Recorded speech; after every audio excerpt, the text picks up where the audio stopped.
That's not where we are, she said calmly. Omar frowned slightly, confusion creeping in. I thought, he started, then stopped. You thought what? She asked. He exhaled. I thought this was something serious. Mandraka studied him for a moment, not rushing her response. We're enjoying each other, she said. That's what this is. That's not serious to you? He asked. Not the way you're thinking, she replied. He sat up, more now, the shift fully settling in. We spend nights together, we talk, we connect. That doesn't mean anything? It means something, she said, but that's not how something serious starts. Her tone.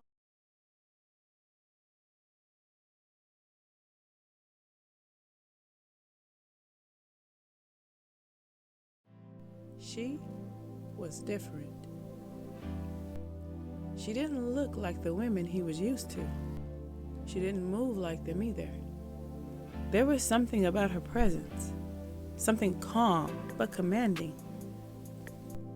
Like she didn't need attention, but somehow it found her anyway. That alone made him lean in a way that terrified him more than heartbreak ever could. She was a contradiction in the most dangerous way. Humble, but confident. Open, but unreadable. Nurturing, but disciplined. Guarded, yet somehow safe. She didn't let people dictate her decisions, but she had a way of making them feel heard while she chose herself anyway. And more than anything, she knew how to love you while teaching you how to love her. That was new for him. Because Omar, the middle child of 5, raised in a house where structure was loose and attention was inconsistent, had never quite learned what it felt like to be fully seen. But something about Mandraka touched that part of him, quietly. Almost like healing, without asking permission first. The first time he saw her, she was handing her keys to the valet outside the hotel. Their company had sponsored a trip, HR divisions from all across California in one place. She stepped out of her car like she belonged there. Her hair was wild but intentional.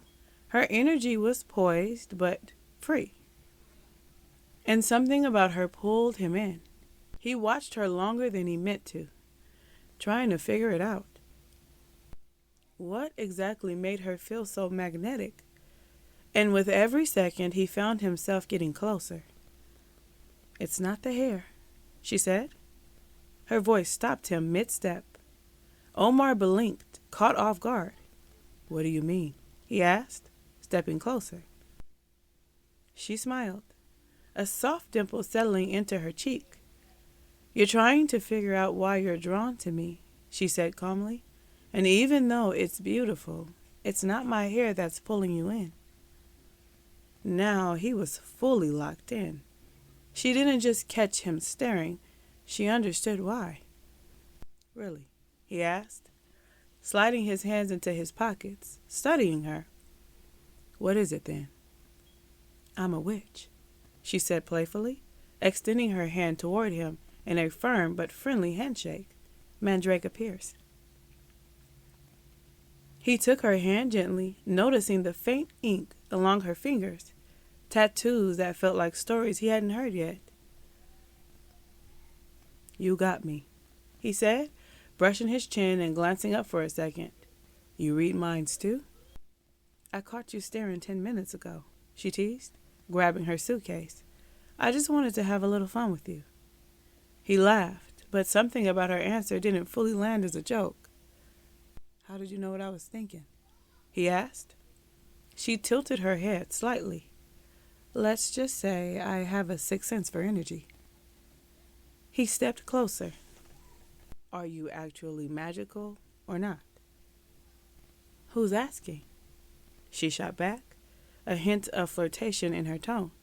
The man who wants to take you to dinner. She paused, then smiled. Well, I guess he'll have to take me to dinner to find out.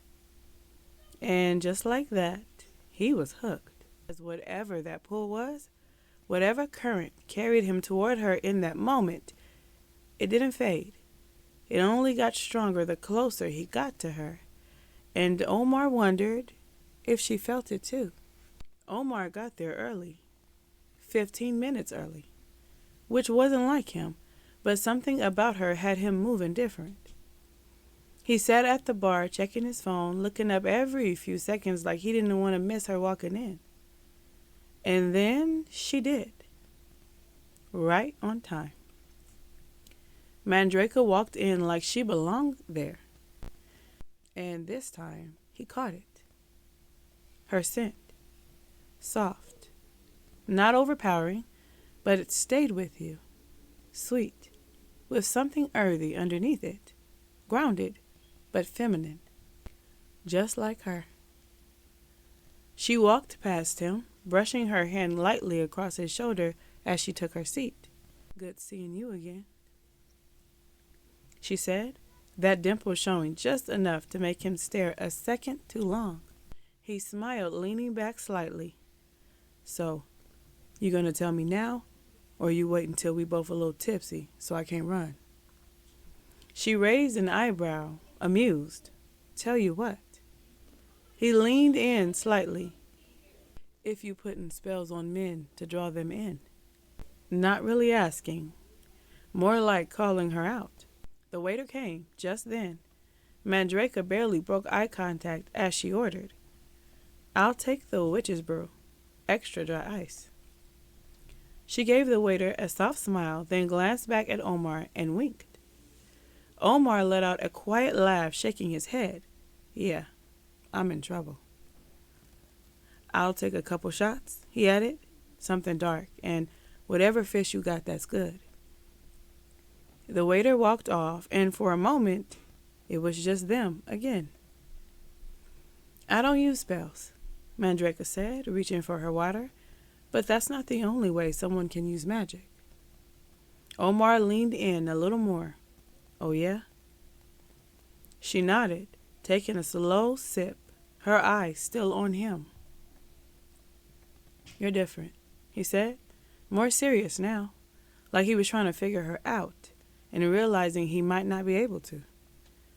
Mandraka tilted her head slightly, her fingers grazing her necklace. She didn't answer. She didn't deny it either. I want you, he said. And this time, it didn't sound like flirting. It sounded like a decision. He held his gaze, calm and unshaken. I can't belong to anyone, she said softly, but I can be experienced. That line? Yeah, that did something to him. I want you to be mine, he said. And just like that, he was in deeper than he planned. The drinks came, the conversation kept flowing, but at that point, it wasn't about the bar anymore. It was about the pool. And later that night, when they ended up back at her room, it wasn't rushed. It wasn't awkward. It felt like something they had already stepped into before they even got there. The kind of connection that feels intense, new, a little dangerous. The kind you don't fully understand, but you don't question either. And for Omar, that was the first time he felt it. That high, that pull, that something about her. He knew he wasn't going to shake easily. They laid together in the softness of the moment, their breaths settling and their heart rates finally slowing down. Mandraka lay on her back, eyes closed, hair wild and free around her. She breathed with intention, inhaling deeply, holding it in, then releasing it slowly, as if she were training her body to come back to stillness. Omar noticed. He watched her closely, trying to understand what she was doing.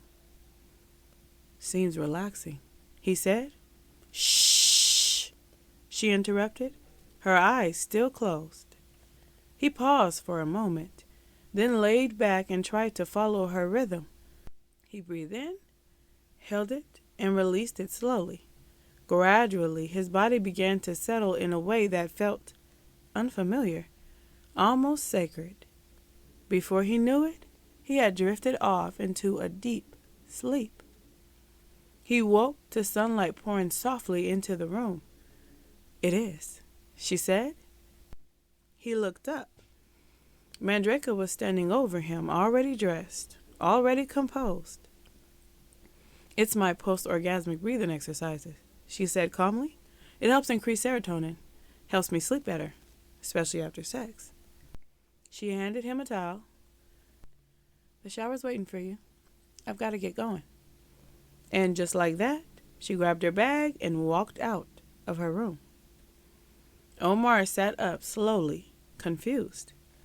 This wasn't how things usually went for him. He was the one who left first. He was usually gone before the sun came up, before anything had the chance to feel like something real. But this time, he had stayed. He had slept, and not just lightly, but deeply, in another woman's bed. He sat on the edge of the bed, running his hands over his face. "I told her I wanted her to be mine on the first date," he said, letting out a quiet laugh. "Who am I?" he asked out loud, as if the room might answer him. Because this wasn't like him. He was used to pretending to like women, pretending to listen, pretending to care. But with Mandraka, none of it felt like an act. Everything about her intrigued him. She had awakened something in him he didn't even know existed. He stood up suddenly, panic setting in as he gathered his clothes. Moving quickly, he dressed and rushed out of her room, heading up to his own floor. Once inside, he closed the door behind him and dropped into a chair, trying to make sense of what had just happened. He had just met a woman he already knew could make him fall, and he didn't even have her number. Just then, his phone buzzed. A message. "You'll be needing this. Wink." He laughed softly, shaking his head as he stood to make his way to the shower. But the feeling lingered, sitting quietly in the back of his mind. She was either going to be the love of his life or the lesson he would never forget. The next day, Omar was due to return home. The flight was hectic, as always. He usually did fine. It was just the turbulence that shook him. Normally, he would throw on his soothing playlist to calm his nerves, but the moment he popped his AirPods in, his phone buzzed. "The turbulence makes me nervous too," she said. "No way," he said out loud. The woman across from him shot him one of those "be quiet" looks, clearly thinking he was talking to himself. He glanced around the cabin, scanning for her, but couldn't find her anywhere. He looked back at his phone. He typed, curiosity creeping in. Before he could overthink it, he felt a light tap on his shoulder, and then her scent. He knew it instantly. The moment her fingers brushed against his jacket, he didn't need to turn around to know it was her. "I told you I don't need spells to practice magic," she said, that same devious smile playing on her lips.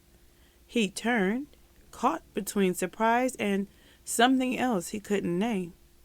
"What are you doing here?" he asked. She raised an eyebrow. I took a plane here, and I had to take a plane back," she said, her tone dripping with sarcasm. "I would have driven, but it was too far." "On the same flight?" he asked.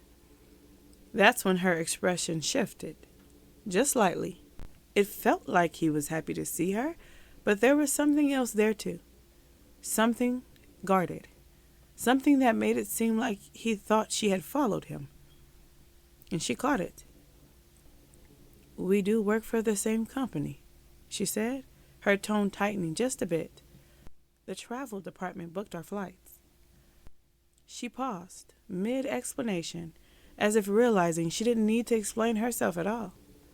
Then she stepped back, turned, and walked back to her seat. Omar didn't move. Didn't know how to move.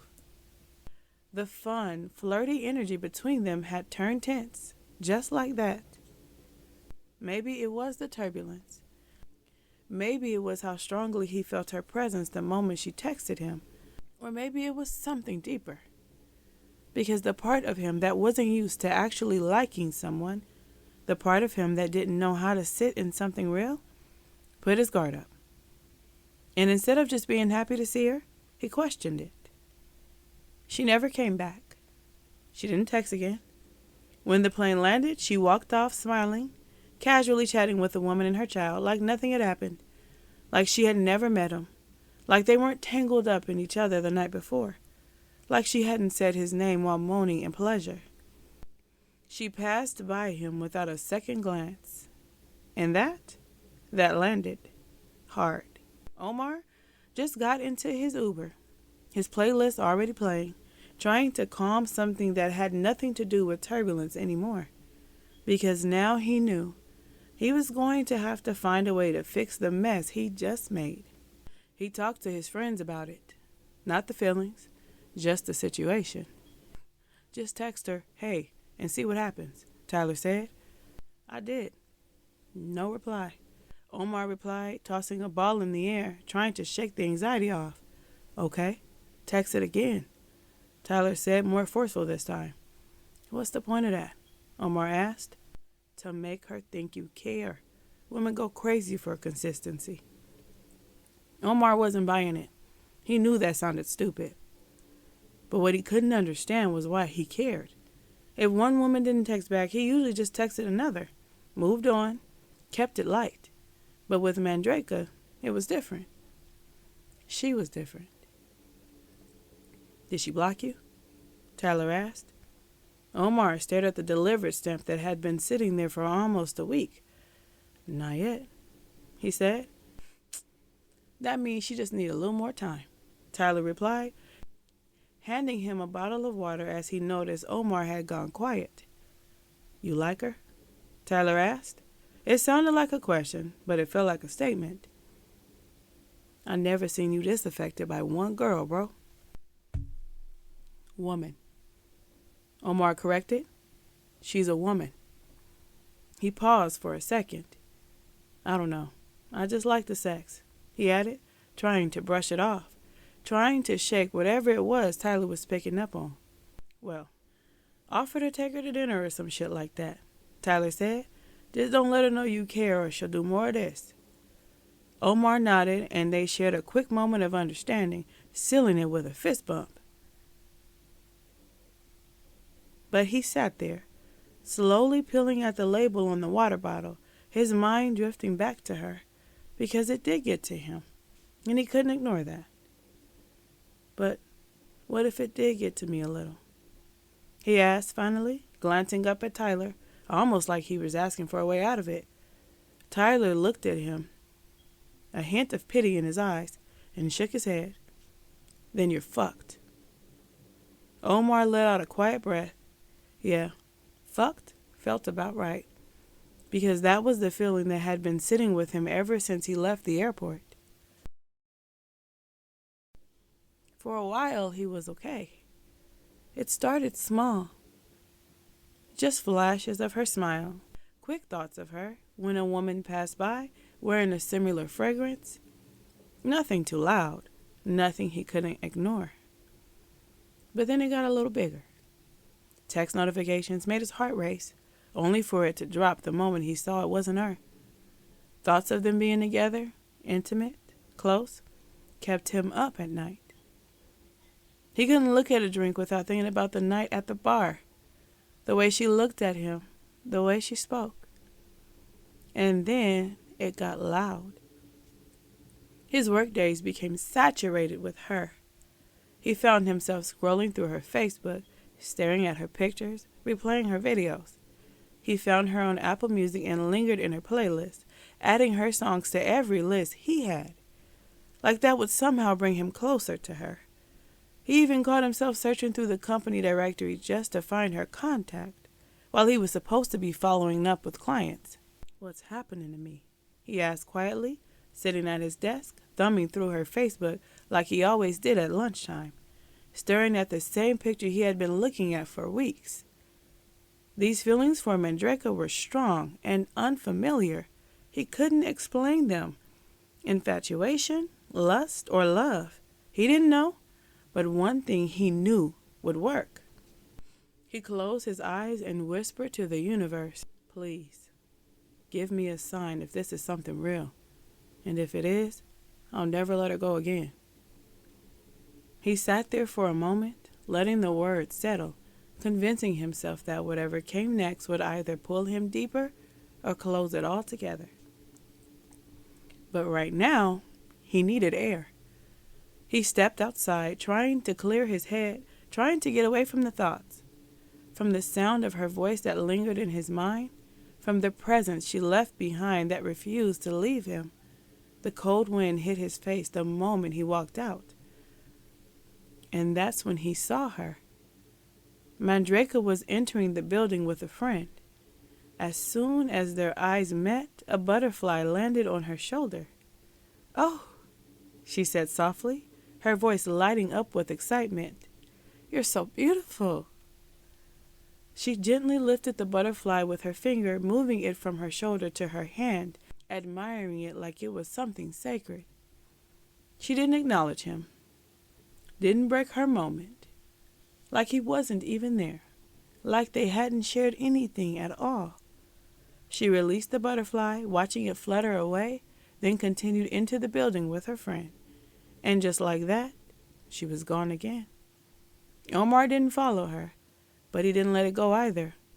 He walked back inside, went straight to the front desk, asking just enough questions to get what he needed: her department, her role, her office location. "Big mistakes call for big solutions," he muttered to himself, and just like that, he made a decision. He placed an order with the florist that handled arrangements for the company. An oversized bouquet, roses, calla lilies, something that couldn't be ignored, something that said he wasn't done. Mandraka was in her office, focused, moving through her work as she chatted with her favorite receptionist.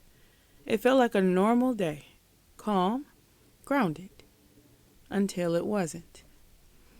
She looked up and saw him. A well-dressed man walking toward her side of the building, holding an oversized bouquet that didn't belong in a workspace like this. She blinked once, stunned for just a moment. Then, slowly, a smile began to form. Not surprised, not overwhelmed, just aware. The receptionist saw it before Mandraka did. I think that's for you," the receptionist said, half smiling, half curious. Mandraka looked up slowly, and there it was. Too much to ignore, too intentional to be accidental. She just watched him approach, taking in the details the way she always did. Posture, pace, eyes. He was trying to make a statement. He reached her desk and stopped, setting the bouquet down carefully, like it mattered where it landed. "For you," he said. Simple, controlled. But there was something underneath it, something urgent. Mandraka glanced at the flowers, then back at him. "They're beautiful," she said. A small pause. "Are they an apology or an announcement?" That landed. He let out a breath he didn't realize he was holding. "Both," he admitted. "I messed up on the plane. I shouldn't have come at you like that." She studied him for a second, not reacting too quickly, not giving him relief too easily. "I didn't take it personal," she said. "I just adjusted." It meant she moved accordingly. It meant she protected her energy without making it a moment. He nodded, stepping a little closer, lowering his voice. "I don't want you to adjust away from me." There it was, the push. Mandraka felt it, but she didn't step back. "I won't," she said calmly, as long as there's something to move toward. The line sat between them, clear, not rejecting him, but not giving him what he wanted either. He swallowed, then tried again, softer this time. Dinner, tonight. Let me do it right. A small smile touched her lips, not quite acceptance, not quite refusal. You move fast, she said. I don't want to miss you, he replied. And for a second, just a second, something in her shifted. That was the high. She picked up one of the calla lilies, turned it slightly in her hand, thinking. Then she set it back down. That's not how this works with me, she said. You don't get to rush a moment just because you felt something strong. There it was, the drop. His jaw tightened slightly, but he held it together. I'm not rushing it, he said. I'm choosing it. She met his eyes. And I'm pacing it, she replied. Silence. Not awkward, just real.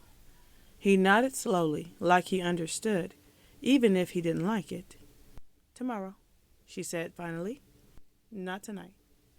And no more grand gestures in my workplace, she added, glancing at the bouquet. That almost made him smile. Fair, he said. She looked back at her screen, already returning to herself, already pulling her energy back just enough. You can go now, she said gently, not dismissive, just done with the moment. He lingered for half a second longer, like he wanted to say something. Then he didn't. He turned and walked away, and for the first time since he met her, he felt it, that quiet shift. He didn't have control here. And somehow, that only made him want her more. The next evening felt different. Not rushed, not heavy, just intentional. Omar got there early again, but this time he didn't feel anxious. He felt focused, like he had something to prove. Not to her, but to himself. When Mandraka walked in, she didn't look around. She already knew where he was. Her eyes found him instantly, and for the first time since the airport, her smile lingered just a little longer. On time? She said as she approached. Early, he corrected. She tilted her head slightly. Of course you are. There was a softness in her tone this time. Not giving, but not withholding either. He stood, pulling her chair out for her. She noticed, but didn't make a moment of it. Thank you, she said, taking her seat. Dinner started easy. Conversation flowed the way it had at the bar. Natural, layered, a little playful. He listened more this time. Really listened. Not waiting to speak. Not trying to impress. She noticed that too. And she rewarded it. Not with words, but with her presence. She leaned in a little more, held eye contact a little longer, let her guard down just enough to let him feel like he was getting closer. That was the high. This feels better, she said at one point, almost to herself. And he caught it. Better than what? He asked. Better than being rushed, she replied calmly. He nodded, taking that in. I'm trying, he said. I can tell, she answered. And for a moment, they were aligned. But Omar couldn't leave it there. That feeling, that closeness, it made him want more. So, what are we doing? He asked. It came out softer than before, but it still shifted the air. There it was, the crack. Mandraka didn't answer right away. She reached for her glass, taking a slow sip, buying herself a moment. We're here, she said finally. That's what we're doing. He let out a quiet breath, a hint of frustration slipping through. You know that's not what I mean. I know. Silence sat between them for a second. Not loud, but noticeable. "You always this guarded?" he asked, trying to sound light, but it didn't fully land. She met his eyes. "You always this impatient," she replied. That landed clean. He leaned back slightly, running his hand over his jaw. "I just don't like feeling like I'm guessing," he said. "You're not guessing," she said. "You're just not controlling it." That one hit deeper than she intended, or maybe exactly how she intended. He looked at her, really looked at her this time. This wasn't going to be easy, and somehow that made him want her even more. Mandraka felt the shift too, felt his intensity rising again, so she softened just a little. "Eat your food," she said, a small smile returning. And just like that, the tension eased. Not gone, just managed. And that's how the night went. High, low, high again. Neither of them realizing they were already building something they didn't fully know how to hold. Time moved quietly between them. They fell into a rhythm without ever naming it. Nights together when her kids were away, easy laughter, familiar touches, dinners that turned into long conversations and conversations that turned into mornings. They moved like a couple without ever saying they were one. And for a while, that worked. That night felt like all the others. Soft, intimate, comfortable. They lay in her bed, the room lit only by the moonlight pouring in through the window. The air was still, the kind of stillness that comes after a moment that didn't need words. Mandraka lay beside him, calm as ever, her breathing steady, her presence grounded. Omar stared at the ceiling for a moment, then let his eyes wander. That's when he saw them. Pictures, framed neatly along the wall. Her kids. He sat up slightly, his gaze lingering longer than he expected it to. Something in him shifted. He had never cared about this part before. Never thought about who a woman was outside of how she made him feel in the moment. But this was different. He found himself imagining it. Mandraka as a mother, her softness, her discipline, the way she carried herself. He could see it. And for the first time, he wanted to be a part of it. The thought felt unfamiliar, almost wrong, but it didn't leave. "You have beautiful kids," he said quietly. Mandraka turned her head slightly, following his gaze. "Thank you," she replied. A pause settled between them. He hesitated. He knew he shouldn't ask. He felt it. But he asked anyway. "I'd like to meet them one day." Silence. Not uncomfortable, just still. Mandraka sat up slowly, pulling the sheet around her, her expression unchanged but her energy shifting, grounded, present. "That's not where we are," she said calmly. Omar frowned slightly, confusion creeping in. "I thought—" He started, then stopped. "You thought what?" she asked. He exhaled. "I thought this was something serious." Mandraka studied him for a moment, not rushing her response. "We're enjoying each other," she said. "That's what this is." "That's not serious to you?" he asked. "Not the way you're thinking," she replied. He sat up, more now, the shift fully settling in. "We spend nights together, we talk, we connect. That doesn't mean anything?" "It means something," she said, "but that's not how something serious starts." Her tone wasn't harsh, just clear. "Sex, dinner, and occasional deep conversations? That's not a foundation. That's an experience." That landed. Hard.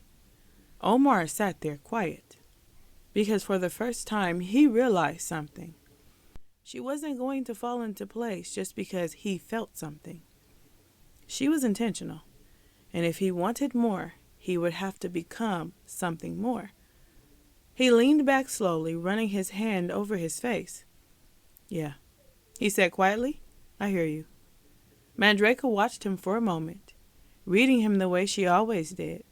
Then she softened, just slightly. "Doesn't mean we can't get there," she added, "but it won't look like this when we do." Another pause settled between them. That was the high, but what sat underneath it, that was the truth. And Omar could feel it now. This wasn't something he could control, and for the first time in a long time, he didn't know what to do with that. Omar had to sit with it. That idea that an experience wasn't a foundation, it didn't sit right with him. Mandraka didn't move off emotion the way the woman he was used to. He couldn't tell if she was playing hard to get or if she was really this intentional, this confident, this unmoved by things that usually worked. But one thing was clear. She was different. And that only made him want her more. So he did what he always did when he didn't understand something. He researched it. He looked up ways to turn a situationship into something serious. Article after article told him the same things. Be consistent, plan intentional dates, talk about the future, create structure, show up. All things he could do. All things he had never even thought to do before. But with Mandraka, he wanted to. Naturally. So, he took it up a notch. He set a standing date every Saturday night. Dinner. Time together. Consistency. He texted her every morning, checked in throughout the day, kept her updated on where he was and what he was doing. He started weaving her into conversations about the future, casually at first, then more intentionally. He got used to saying us instead of me. He even started bringing up her kids when talking about long-term plans, mentioning how he wouldn't mind stepping into that role one day. And Mandraka? She allowed it. Sometimes she even liked it, but she never matched it. "I had a dream about you," he told her one night during one of their weekly dates.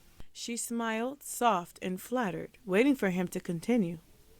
"We were getting married," he said, his voice carrying a quiet excitement. "You had on the most beautiful dress." He was still caught in it, still feeling the idea of her carrying his name, being part of something bigger with him. "That's a beautiful dream, Omar," she said kindly, flipping through the menu. A small pause. "I don't know if I would ever get married again, though." He tilted his head slightly, confused, a little thrown off, but he swallowed it. Didn't want to ruin the moment. "I understand. After what you've been through," he said, reaching for her hand. "But with us, it'll be different, baby." He rubbed her hand gently, his tone sincere. "Don't let that situation get in the way of our future." She didn't challenge him. She rubbed his hand back and gave him a small nod, but she didn't agree either. Later that night, back at her place, the room once again filled with that soft, familiar stillness, moonlight pouring in like it always did. Mandraka shifted. "Omar, you've been different," she said, sitting up, the light catching her skin, reflecting softly against her caramel tone. He smiled, leaning in, kissing her hand. "I'm switching lanes, babe," he said. "I told you when we first met. I wanted you to be mine." She looked at him. "But you never asked if I wanted to be yours," she said. The air shifted. That soft, intimate feeling from moments before tightened. "I didn't think I had to ask," he said, sitting up now, leaning back against the headboard. Mandraka squinted slightly, looking down at the bedding as she gathered her thoughts, then back at him once she found them. "I really like you, Omar. I do," she said. Her tone was calm, measured, but firm. But I told you I don't belong to anyone the day we met, she continued, and it feels like you chose to push past that and build a version of this that works for you. A fantasy, she added quietly, that feeds your ego more than anything. That landed, not loud, but deep. Omar sat there, the words settling heavier than he expected, because in his mind, he was doing everything right. But to her, he was skipping steps. They didn't talk for days after that. Omar was crushed, but he refused to admit it. He sat with everything she said, replaying it in his head, trying to make sense of how doing more somehow pushed her further away. Mandraka, on the other hand, didn't panic. She had enjoyed what they shared. She wasn't closed off to something serious, but it had to be genuine, not driven by ego, not driven by possession, not something that appeared overnight because a conversation forced it into existence, and that part didn't sit right with her. The fact that he only stepped up after she said something, it didn't feel natural. It felt reactive. His consistency faded over those few days. The text slowed down, the call stopped, the presence he had been so intentional about maintaining disappeared. Mandraka didn't chase it. She didn't question it. She continued with her life. She knew he was hurt. She hadn't intended to hurt him. But she also wasn't willing to move outside of her own pace just to make him feel secure. She had built a life she was proud of, her children, her work, her peace. And she knew letting the wrong man in again could cost her all of it. So she moved with intention, not intensity. But Omar felt different. And that was the problem. He reminded her in small ways of something she already had survived. That unpredictability, that emotional pull, that shift from calm to pressure. It made her feel unsettled. Even though she liked him, she didn't know if she could walk back into something that felt even slightly unstable. On the third night, his name finally lit up her phone. "Can we talk? I'm outside." She looked toward the hallway. Quiet. Her kids were asleep. She slipped her shoes on and stepped outside. The air was cool, still. And there he was. "How you been?" he asked, sincere, but colder than normal. "Good. Busy, but good," Mandraka replied. "I don't know how we got here," he said. "I just want to love you, Mandraka. Tell me how to do that without making you feel like I'm performing." "I never said you were performing." "You made me feel like I was doing something just because you told me to. That's far from the truth." "I do feel like you're rushing this," she said. "I don't see anything wrong with that. I know what I want." "You can't rush love, Omar," she said, her voice trembling slightly, emotion sitting just beneath the surface. "I'm not rushing anything," he shot back. "I'm asking for the parts of you, the ones you said you wanted to give me, just faster than you normally would. Isn't that what love is?" Mandraka shook her head slowly. "But you're not getting the parts that matter," she said, her voice quieter now, but deeper. "You're getting the parts that panic, the parts that cling." She swallowed. "And I don't want to give you those parts.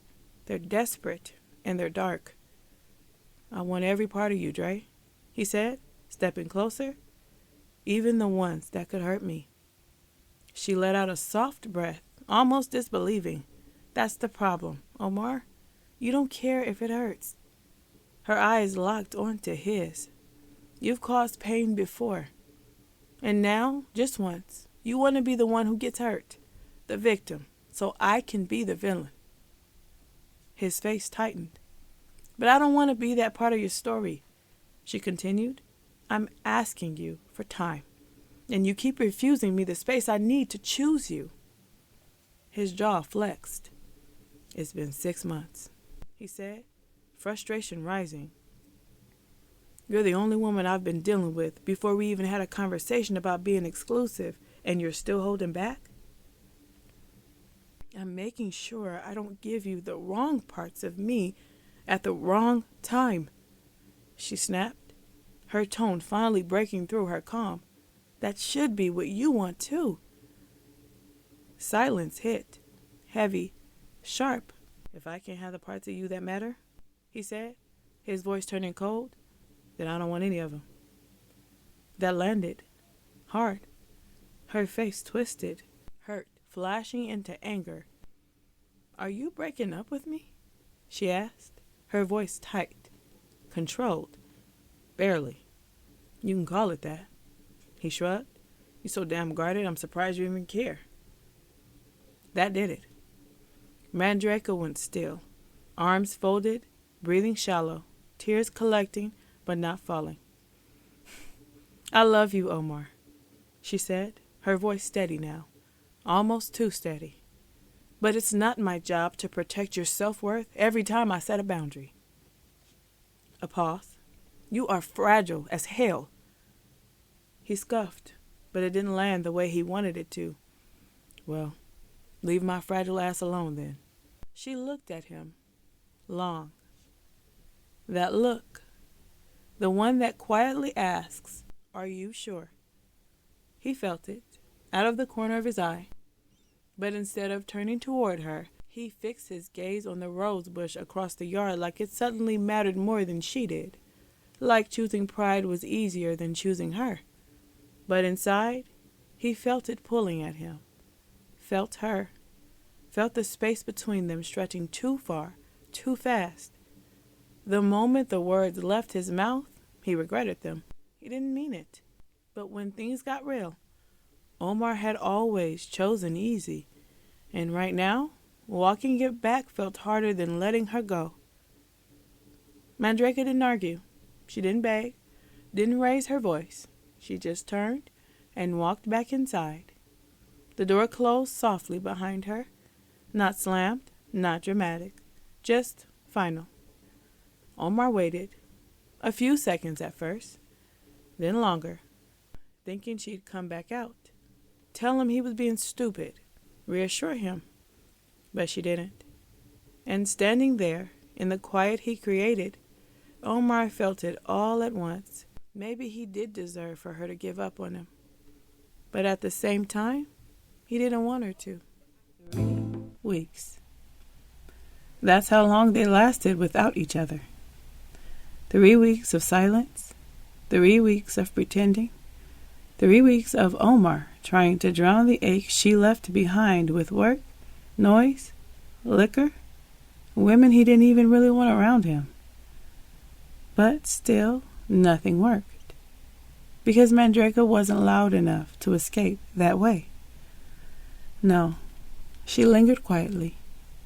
In songs, in scents, in silence. And Mandraka? She missed him too. She just missed him responsibly. That's what made this harder for her. Because every time she almost reached for her phone, she remembered why she walked away in the first place. The pressure, the intensity, the feeling that Omar loved from a place of fear instead of peace. The feeling that she could lose herself in this connection like she did the last time. But still, she missed him. So when his name finally lit up her phone that night, she stared at it longer than she should have. I miss you. That was it. No performance, no manipulation, no guilt. Just truth. And somehow, that hurt worse. Her thumb hovered over the screen for a long moment before she finally replied, "Come over." When Omar got there, neither of them spoke right away. The tension was already too thick, too familiar, too unfinished. Mandraka opened the door wearing one of those oversized shirts he loved seeing her in. Curls slightly messy, face soft from exhaustion. And Omar looked at her like a man who had spent 3 weeks trying not to break. "You look tired," she said softly. "I am," he replied. But they both knew he wasn't talking about sleep. Silence settled between them for a moment before she stepped aside to let him in. And that was the mistake. Because the second he walked past her, her scent hit him again, and every ounce of restraint he walked in with disappeared. He turned toward her fast, grabbing her waist and pulling her against him hard enough to make her gasp softly, "Omar." But the rest of her sentence dissolved when he rested his forehead against hers, just breathing, like he needed to feel her first. "Why do you keep doing this to me?" he muttered, his voice rough. Mandraka's hand slid slowly up his chest, calmer than him, grounded like always. "Doing what?" "Making me miss you like this." That landed somewhere deep inside her, because she felt it too. And that was the dangerous part. He kissed her, then, slow at first, like he was trying to savor her. Then deeper, hungrier, weeks of tension collapsing between them all at once. Mandraka melted into him despite herself, fingers gripping the back of his shirt as he kissed her like he was angry she left and relieved she came back all at the same time. Everything about Omar felt intense. Even the way he touched her carried emotion he didn't know how to explain. His hands moved slower this time, though, more careful, less entitled. Like somewhere during those 3 weeks apart, he realized she wasn't something he could force himself into keeping. She had to choose him willingly. And for one selfish moment, Mandraka wanted to. He kissed down her neck slowly, his breathing uneven as his forehead rested against her shoulder. "I hated not talking to you," he admitted quietly. "Me too." That honesty shifted something between them, softening the moment enough for them to fall back into each other again. And later, tangled together in her sheets with moonlight pouring across their skin, Omar held her closer than usual, his fingers tracing absent-minded patterns against her arm like he was trying to memorize her. Mandraka noticed. "I can feel you already spiraling," she murmured sleepily. He let out a quiet laugh against her skin. "I can't help it with you." She tilted her head slightly to look at him. "That's because we feel each other too loudly." He stared at her for a second after she said it, because she was right. Everything about them felt loud. The peace, the distance, the softness, the boundaries. She made him feel everything at once. And Omar still hadn't figured out if that was healing him or destroying him. Getting back together ruined their focus. Now that the silence between them was gone, everything else got louder. Every notification made Omar jump, hoping it was her. Every time he passed someone that smelled even remotely like her perfume, his chest tightened. He walked by her office intentionally, sometimes to feel her eyes on him, sometimes just to distract her so she didn't forget about him. And Mandraka, she wasn't much better.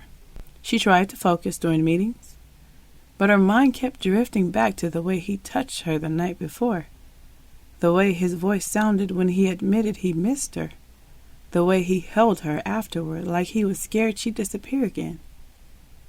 It was distracting, dangerously distracting. And the worst part?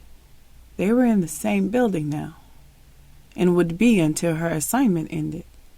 They were too close to pretend they didn't want each other. By lunchtime, Omar had gotten absolutely nothing done. He sat at his desk staring at the same email for almost 20 minutes before finally grabbing his phone. "You busy?"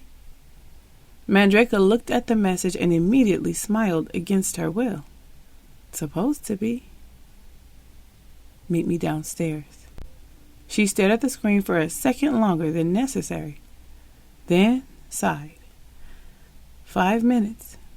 When she stepped into the parking garage, Omar was already there, leaning against his car, sunglasses on, trying to look calm.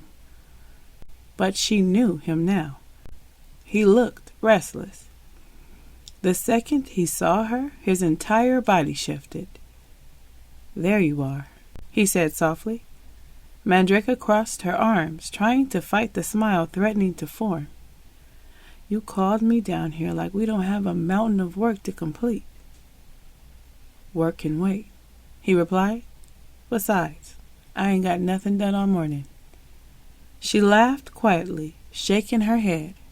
"Me neither." That confession alone thickened the air between them, because now they both knew. It wasn't one-sided.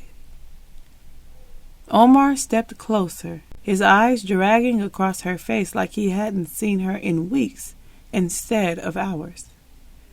"You're distracting as hell," he muttered. Mandraka tilted her head slightly. "That sounds like a personal problem." "It is," he replied instantly. That made her laugh again, softer this time. And Omar swore that sound alone could make him lose his mind. "Come here," he said quietly. The tone in his voice changed everything. Mandraka felt it immediately. That pull, the one she kept trying to stay grounded against. Still, she stepped closer. Big mistake. Because the second she got within reach, Omar grabbed her waist and pulled her against him, kissing her like he'd been thinking about it all day. Her hand slid into his jacket instantly, and his forehead pressed against hers between kisses like he was trying to calm himself down and failing miserably. "We have to stop doing this," she whispered breathlessly. "I don't want to stop," he whispered back. And honestly, she knew that too. Lunch came and went. Neither of them cared. They sat wrapped up in each other in the back seat of his car afterward, breathing unevenly, trying to gather themselves enough to return to work like normal people. Mandraka looked over at him and started laughing quietly. "What?" he asked. "We really skipped work to act obsessed," she said. Omar smirked, brushing his thumb against her thigh absent-mindedly. "You say that like you weren't just as into it."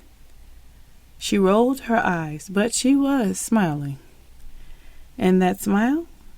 That was exactly why Omar couldn't leave her alone. When they finally made it back upstairs, neither of them got much work done afterward either. Because now the problem wasn't distance anymore. It was proximity. And being that close to each other all day was becoming its own kind of addiction. Mandraka sat alone in her office long after everyone else had gone home. The soft glow from her desk lamp spilling across unfinished paperwork she hadn't touched in almost 20 minutes. Her mind kept drifting. Back to the parking garage. Back to his hands. Back to the way Omar looked at her like wanting her was painful. She leaned back slowly, rubbing her fingers against her temple, frustrated with herself for how distracted she had become. Because this was exactly what she tried to avoid. She had felt this before. That was the scary part. The pull. That feeling of slowly disappearing into someone else's emotions until you couldn't hear your own thoughts clearly anymore. And the last man who made her feel like that, he ruined her. Mandraka swallowed hard, blinking quickly as emotion crept up her throat unexpectedly. She hated this feeling. Hated how love could make intelligent women question themselves, how it could turn peace into confusion, how it could make someone so emotionally aware still crave something they knew might not be good for them. But Omar felt good. Too good. And that had started to scare her more than the arguments. She stared out the window quietly, eyes glossy now as memories surfaced whether she wanted them to or not. The last relationship. The emotional chaos. The unpredictability. The exhaustion of loving someone who always pulled harder the moment she asked for space, but needed space when she needed closeness. She remembered feeling trapped inside that kind of love, feeling helpless against it, feeling so deeply connected to someone that leaving them felt like ripping her own skin off. And now, she could feel herself slipping toward that place again. A tear slid down her cheek before she could stop it. Such a helpless feeling of falling in love, Mandraka let out a frustrated breath, wiping away the tears quickly. No, she whispered to herself, shaking her head lightly. No, no, no. Like saying it enough times could ground her again. She stood from her desk and paced slowly across the office, trying to gather herself, trying to pull herself back into logic. But the truth sat heavy and unavoidable, despite all her boundaries, despite all her effort to stay intentional. Omar was pulling her deeper than she wanted to go. And the worst part, a piece of her wanted to follow him there. She closed her eyes for a moment, hugging herself tightly as emotion washed over her again, because she knew this feeling now. It was the feeling of losing your footing, the feeling that comes right before love stops feeling exciting and starts feeling dangerous. Her phone buzzed against the desk, making her jump slightly. Omar. Of course, it was Omar. She stared at his name lighting up her screen, her chest tightening instantly despite everything she had just told herself. And that alone terrified her. After that night in her office, Mandraka tried to pull herself back together, tried to convince herself she still had control over whatever this thing between her and Omar had become. But the truth, she was slipping. And Omar could feel it, because once he realized she was falling too, his intensity got worse. He wanted more of her, more time, more reassurance, more closeness. And Mandraka kept giving him pieces because every time she tried to step back, he pulled her in with softness instead of pressure now. That made it harder to resist. The next few weeks became a blur of stolen moments, lunches turning into kisses in parking garages, work nights ending tangled in sheets, long conversations about childhood wounds, fears, dreams, and the kind of love they both claimed they didn't believe in anymore. They were becoming emotionally intimate now, and somehow that scared Mandraka more than the physical part ever did. Because Omar was starting to feel attached to her peace, addicted to it even. He'd call her after stressful meetings just to hear her voice, sit in silence on the phone with her while she worked because her presence calmed him down. He started sleeping better beside her, started opening up more. And Mandraka noticed the shift immediately. The smothering dependence. I feel like you use me to regulate yourself, she told him one night quietly. They were laying across her couch, her legs draped over his lap, while he absent-mindedly rubbed her ankles. Omar looked up at her, confused. What does that even mean? It means when you're overwhelmed, anxious, emotional, you reach for me before you reach for yourself. He stared at her for a second before looking away. That's not a bad thing. It can be, she replied softly. He didn't like that answer. You always turn something beautiful into dysfunction, he muttered. Mandraka sighed quietly at that. There is nothing beautiful about needing someone to stay even, Omar. That landed harder than he expected. Silence stretched between them, because deep down, they both knew she was telling the truth. Omar leaned his head back against the couch, frustrated now. Why does it feel like you're always preparing for this to fail? Mandraka looked at him for a long moment before answering. Because I know what happens when I ignore my instincts. The room got quiet after that. Heavy quiet. The kind filled with things neither person fully wanted to unpack. Omar's jaw tightened slightly. I'm not him. Mandraka's eyes flicked toward him immediately. Interesting, because she never said another man's name. And yet, somehow, Omar knew exactly what she was talking about. I know you're not, she said carefully. But pain has patterns, Omar.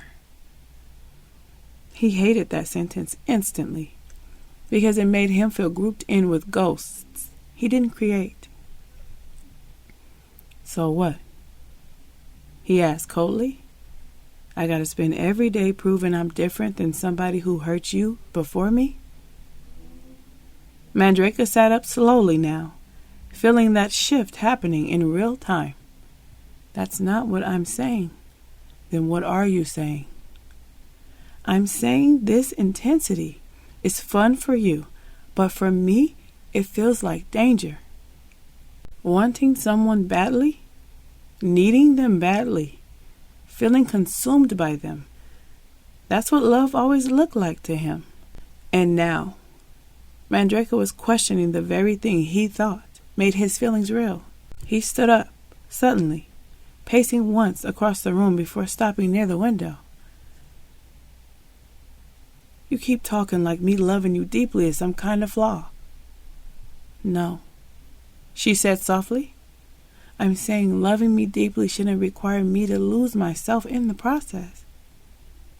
And there it was again, that terrifying realization that they were both falling for each other, but from completely different emotional languages. That night left them both in their heads. No texts, no calls. Neither one reached out. They needed time to process. But Omar still found reasons to pass her office, hoping he'd cross her mind the way she constantly crossed his.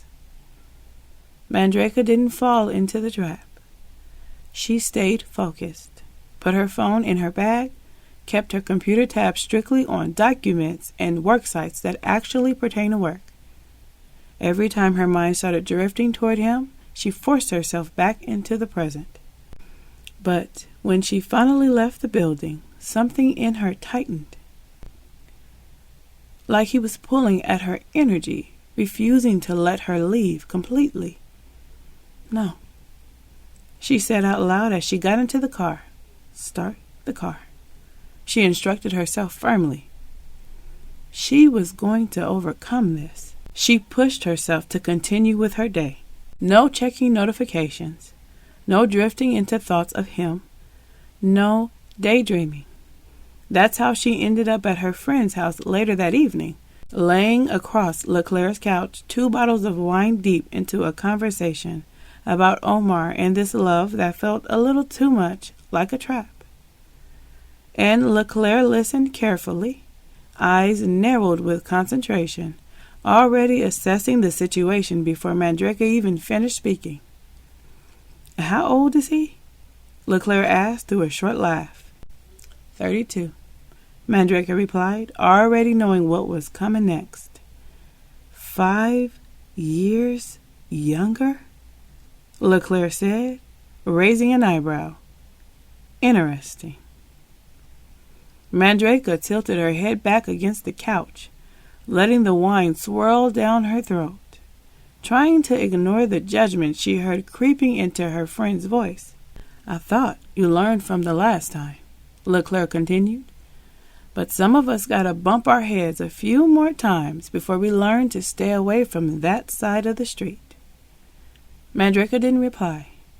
She just stared at the ceiling, hoping LeClaire's words wouldn't stir up pain she worked hard to bury. You'll learn one day. Learn what? Mandraka asked defensively. Age doesn't mean anything. We're both grown, and everybody's different. Yet, some people are exactly the same. LeClaire replied calmly, offering that truth like an accompaniment to the bitter red wine Mandraka could still taste sitting on the back of her tongue. It was a truth she knew existed, a truth she just didn't want to face. And us experienced older women know all too well that most men are more alike than we'd like to believe. Another bitter truth. Another one Mandraka didn't want to swallow, but LeClaire forced it down anyway, and they just sat there. Mandraka close to tears, LeClaire forcing her to confront the uglier parts of her past, and the possibility that Omar could become a sequel to the painful experience instead of something new. By that night, Omar was texting her like crazy, but Mandraka never replied. She had drifted off to sleep not long after getting home from LeClaire's house. Meanwhile, Omar sat on the edge of his bed staring at his phone, knowing her kids weren't there, knowing she was home, knowing deep down he was probably going to end up in his car driving over there whether he wanted to or not. And eventually, he did. The drive felt hectic. He checked his phone at every red light, hoping she'd reply with something simple, like, come over. Just enough to make his visit feel less impulsive, less desperate. But she never replied, never even read the messages. By the time he pulled into her driveway and saw her car sitting there, saw the soft glow from her bedroom light shining through the window, regret hit him instantly. He just sat there for a moment, hands gripping the steering wheel, knowing he should have called first, knowing he shouldn't be there at all, knowing he was still going to end up at her door anyway.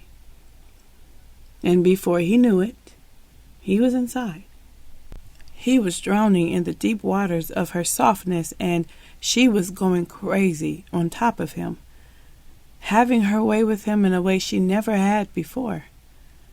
He could smell the wine on her breath every time she exhaled, asking him to tell her how warm she was, how good it felt, if she drove him crazy the same way he drove her crazy, all in the same breath. Somehow, it all came to a head as they both felt the wave of ecstasy wash over them at the exact same time, collapsing beside each other as if they had drowned in the same waters that carried pleasure to every inch of their being. Mandraka folded into him like she never had before, forcing him to wrap his arms around her as she buried her face in his chest, calming herself with his scent and the slowing rhythm of his chest rising and falling beneath her. "What are we going to do?" she asked softly, sounding unlike herself. No guard, just hope and fear. "Now who's overthinking?" he asked, pulling her closer, embracing this rare moment where she allowed him to feel the vulnerable parts of her. "I just don't want to hit my head again," she admitted as she lifted her face to meet his eyes.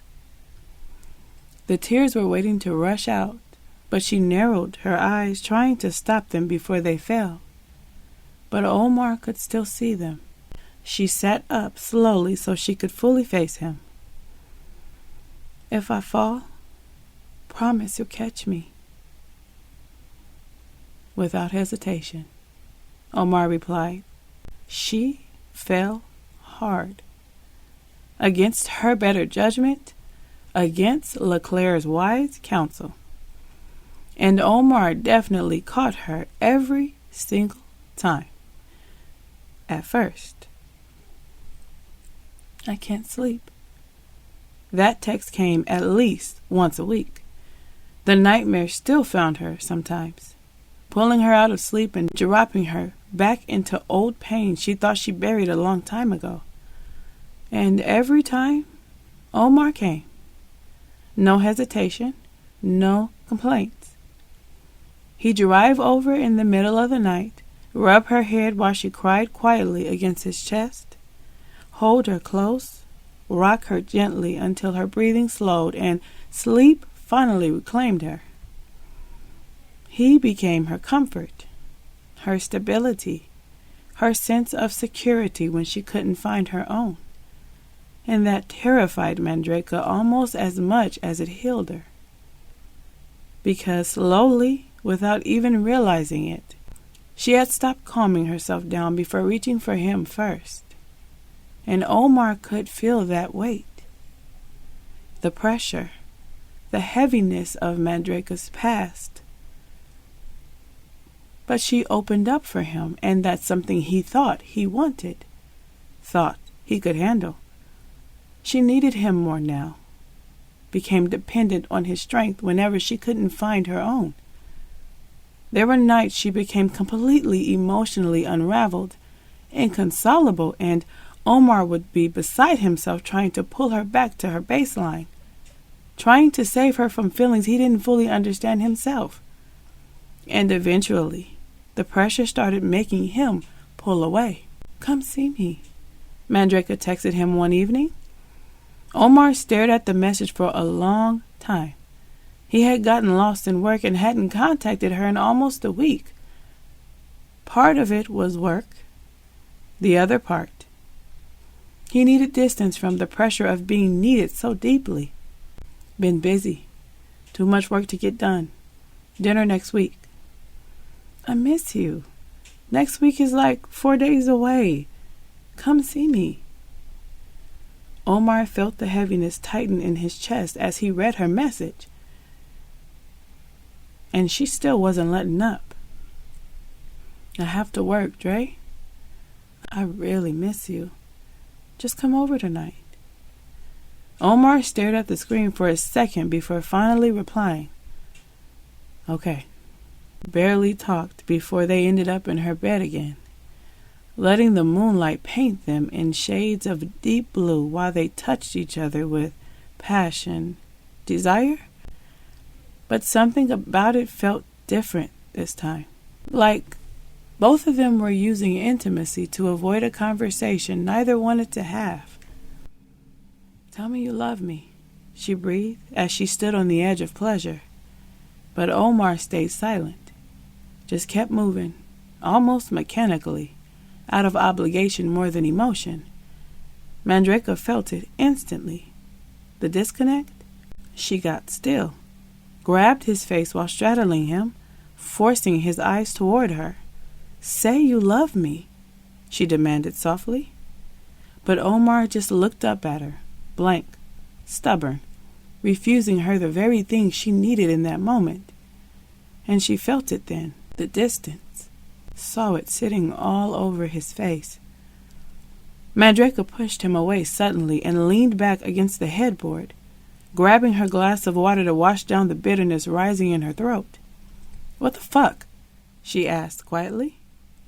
Omar moved to the edge of the bed, head lowered, trying to steady his breath, trying to gather the courage to finally say it. But he couldn't move, couldn't speak. "Omar!"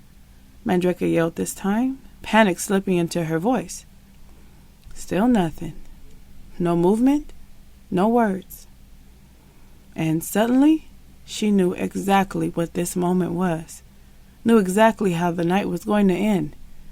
Mandraka slowly grabbed her robe and wrapped it around herself, leaning against the headboard like she needed something solid behind her before the words hit, because she already knew they were coming. "I need space," Omar finally admitted.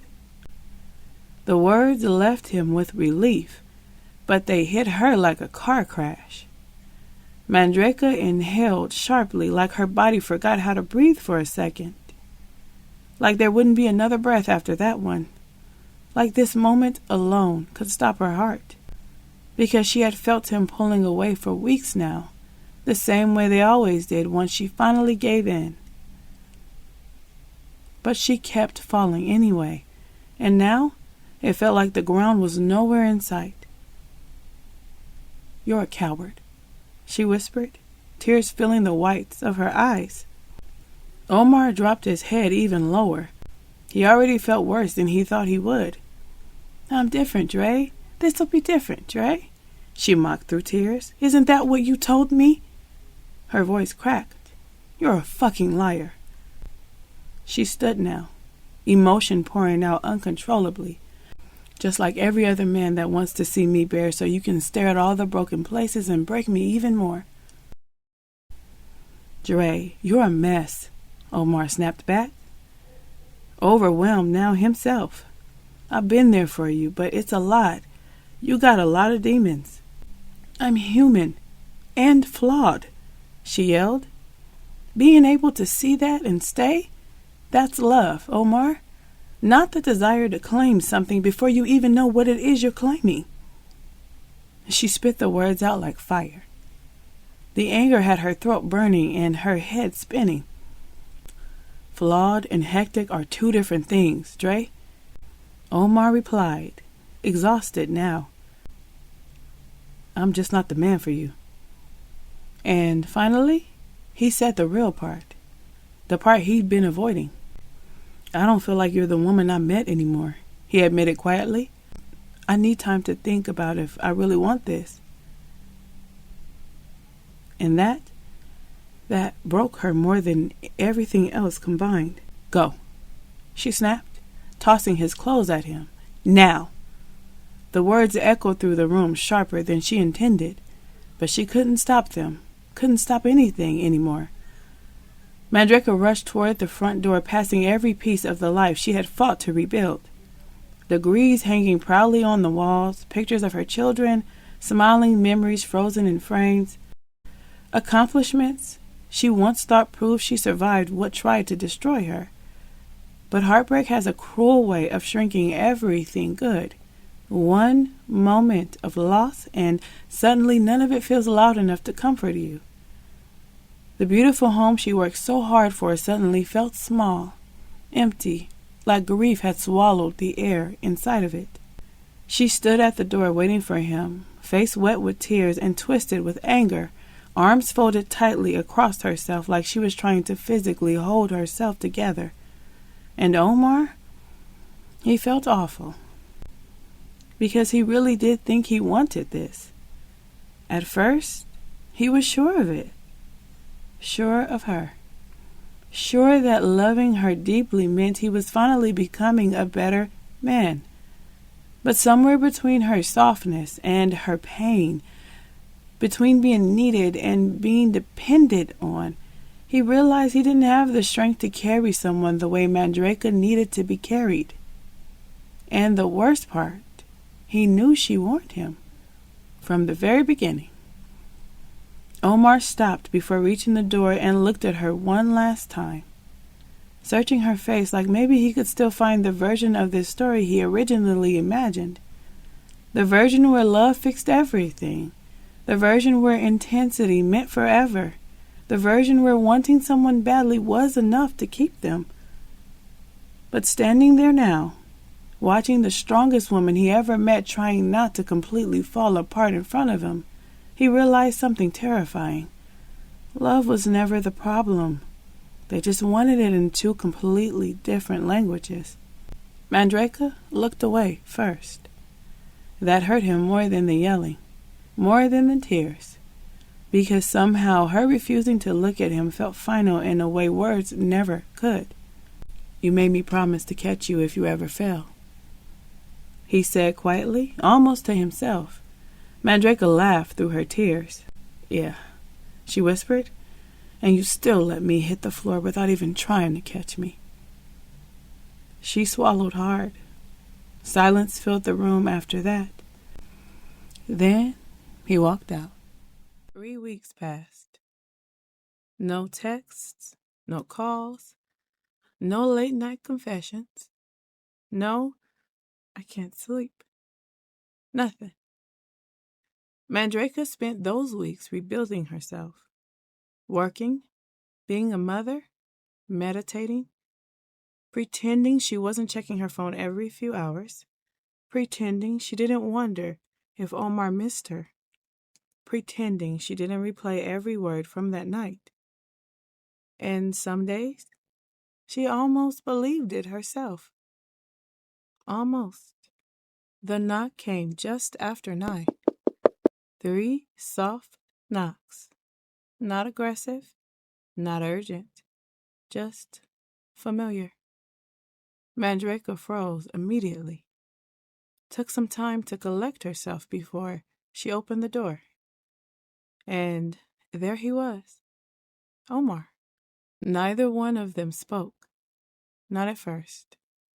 They just stared. Weeks of missing each other, hanging in the space between them. Heavy, unspoken, painfully obvious. Then Omar stepped forward and hugged her. That's it.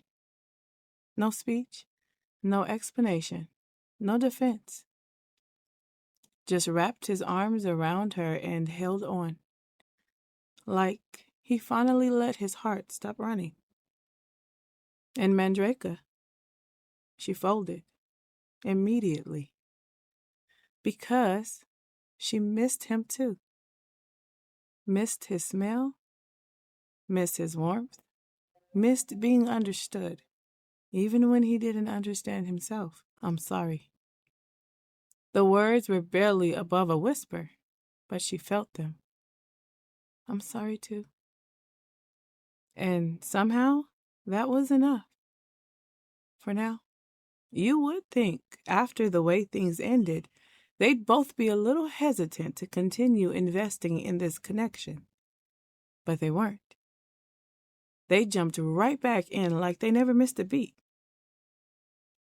There was a hole the breakup created, and they both rushed to fill it with intimacy, comfort, and dependency.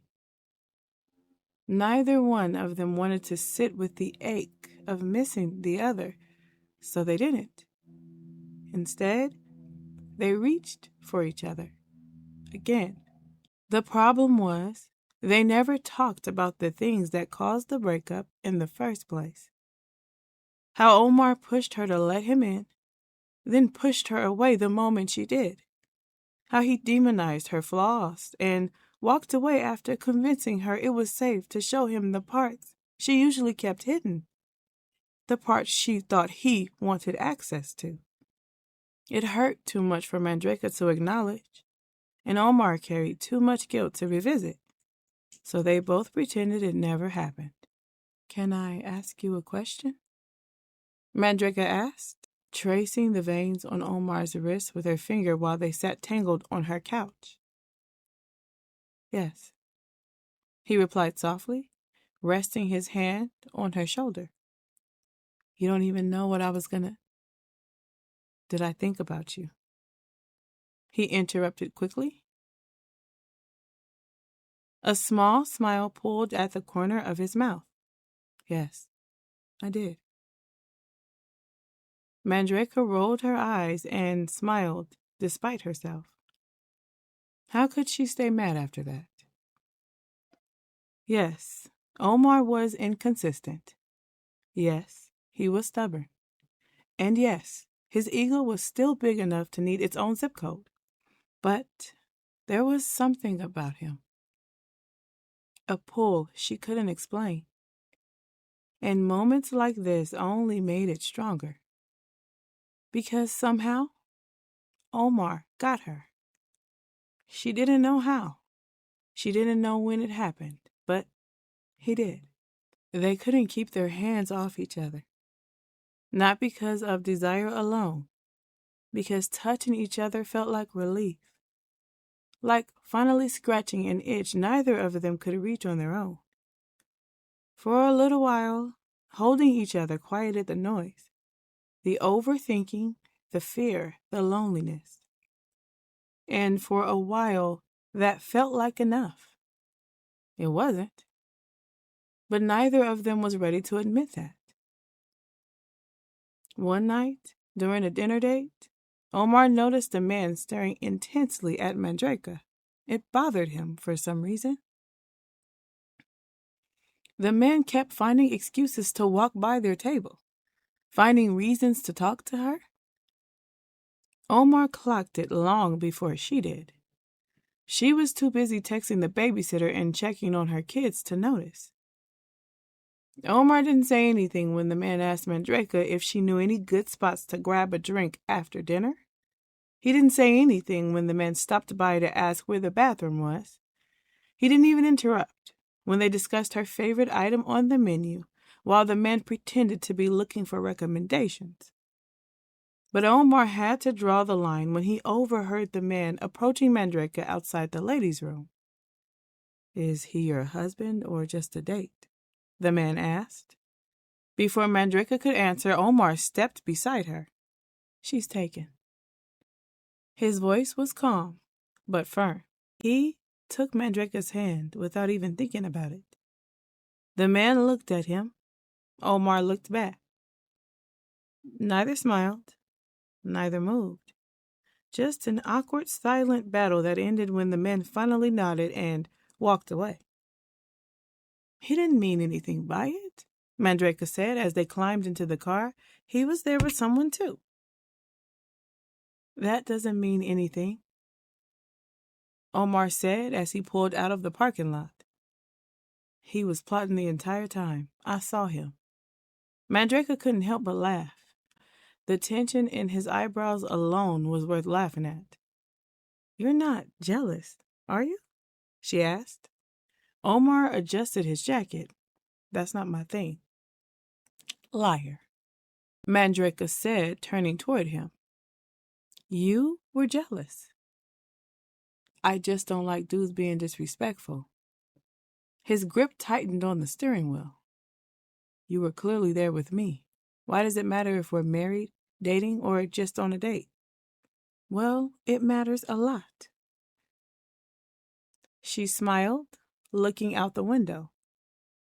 "I'm single. I can enjoy another gentleman's company if I choose." Omar's head turned so fast she burst into laughter. "Oh, so you were jealous?" She pointed at him. "You were definitely jealous.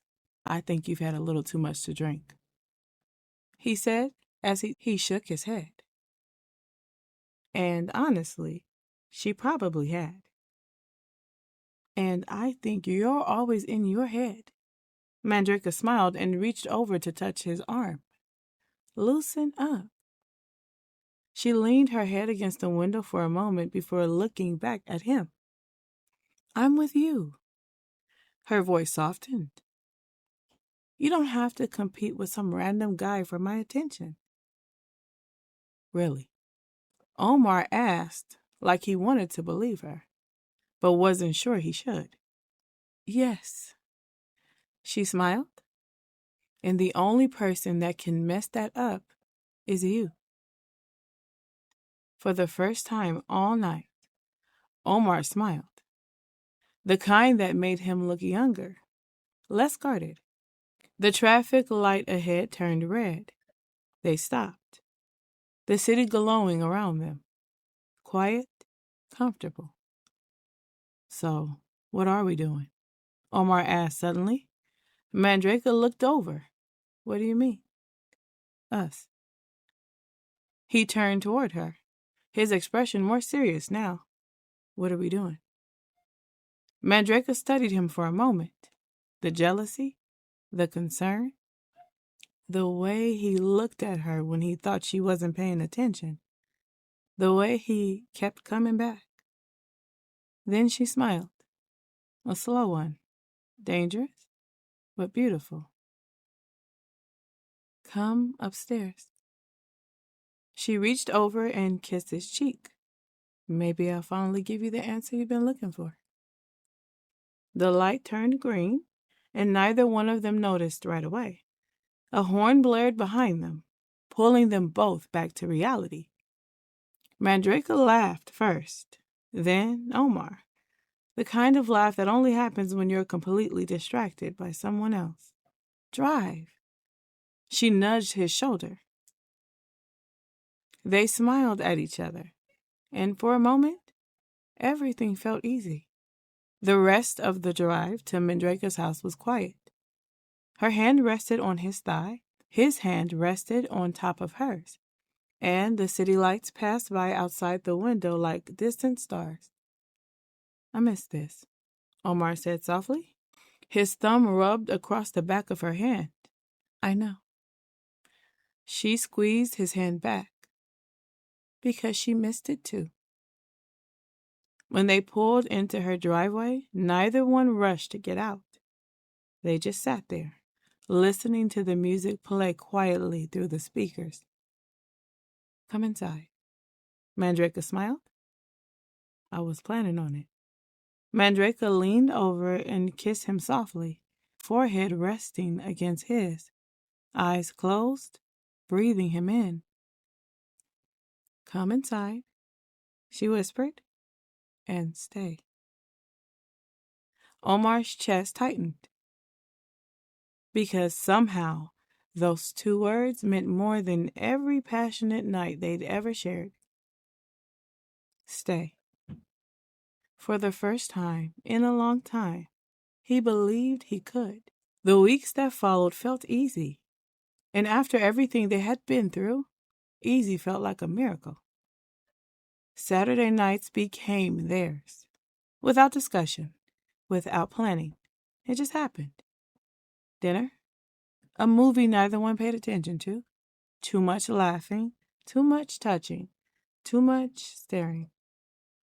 The kind of night that always ended with one of them saying they should probably go to bed and neither one actually leaving. The kids met Omar, and it happened without some big conversation. Life just happened. And somehow he fit. Helping with homework, making snacks, listening to stories he didn't understand, showing up again and again until his presence stopped feeling new and started feeling normal. Mandraka noticed it first. The way Omar remembered little details, favorite snacks, school projects, soccer games, the things people only remember when they care. Work became easier too. Lunch breaks together, random text, small moments stolen between meetings. The kind of connection that made a normal Tuesday feel important. Sometimes they did absolutely nothing, and somehow those became her favorite days. Mandraka curled against his chest while he watched sports, Omar rubbing circles on her shoulder while she read a book. No performance, no pressure, just peace. I love this, Mandraka whispered one evening as she motioned around the room. The couch, the blankets, the silence. Him? Omar smiled. Me too.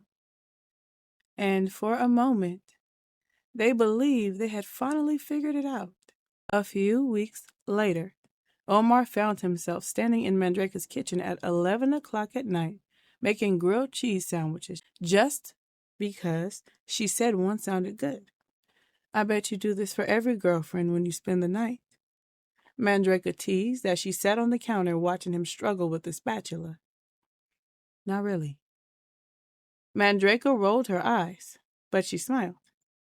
You expect me to believe that? Omar slid the sandwiches onto 2 plates and set one in front of her. Well, that's hard to believe, Mr. Relationship Expert.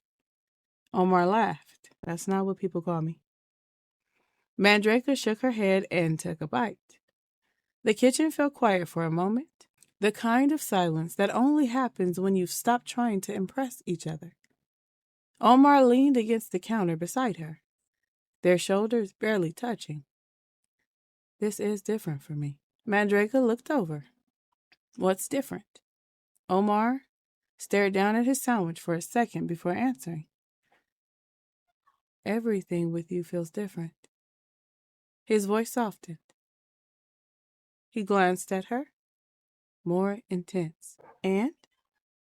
Mandraka asked. Omar smiled to himself. And I find myself doing things I've never done before.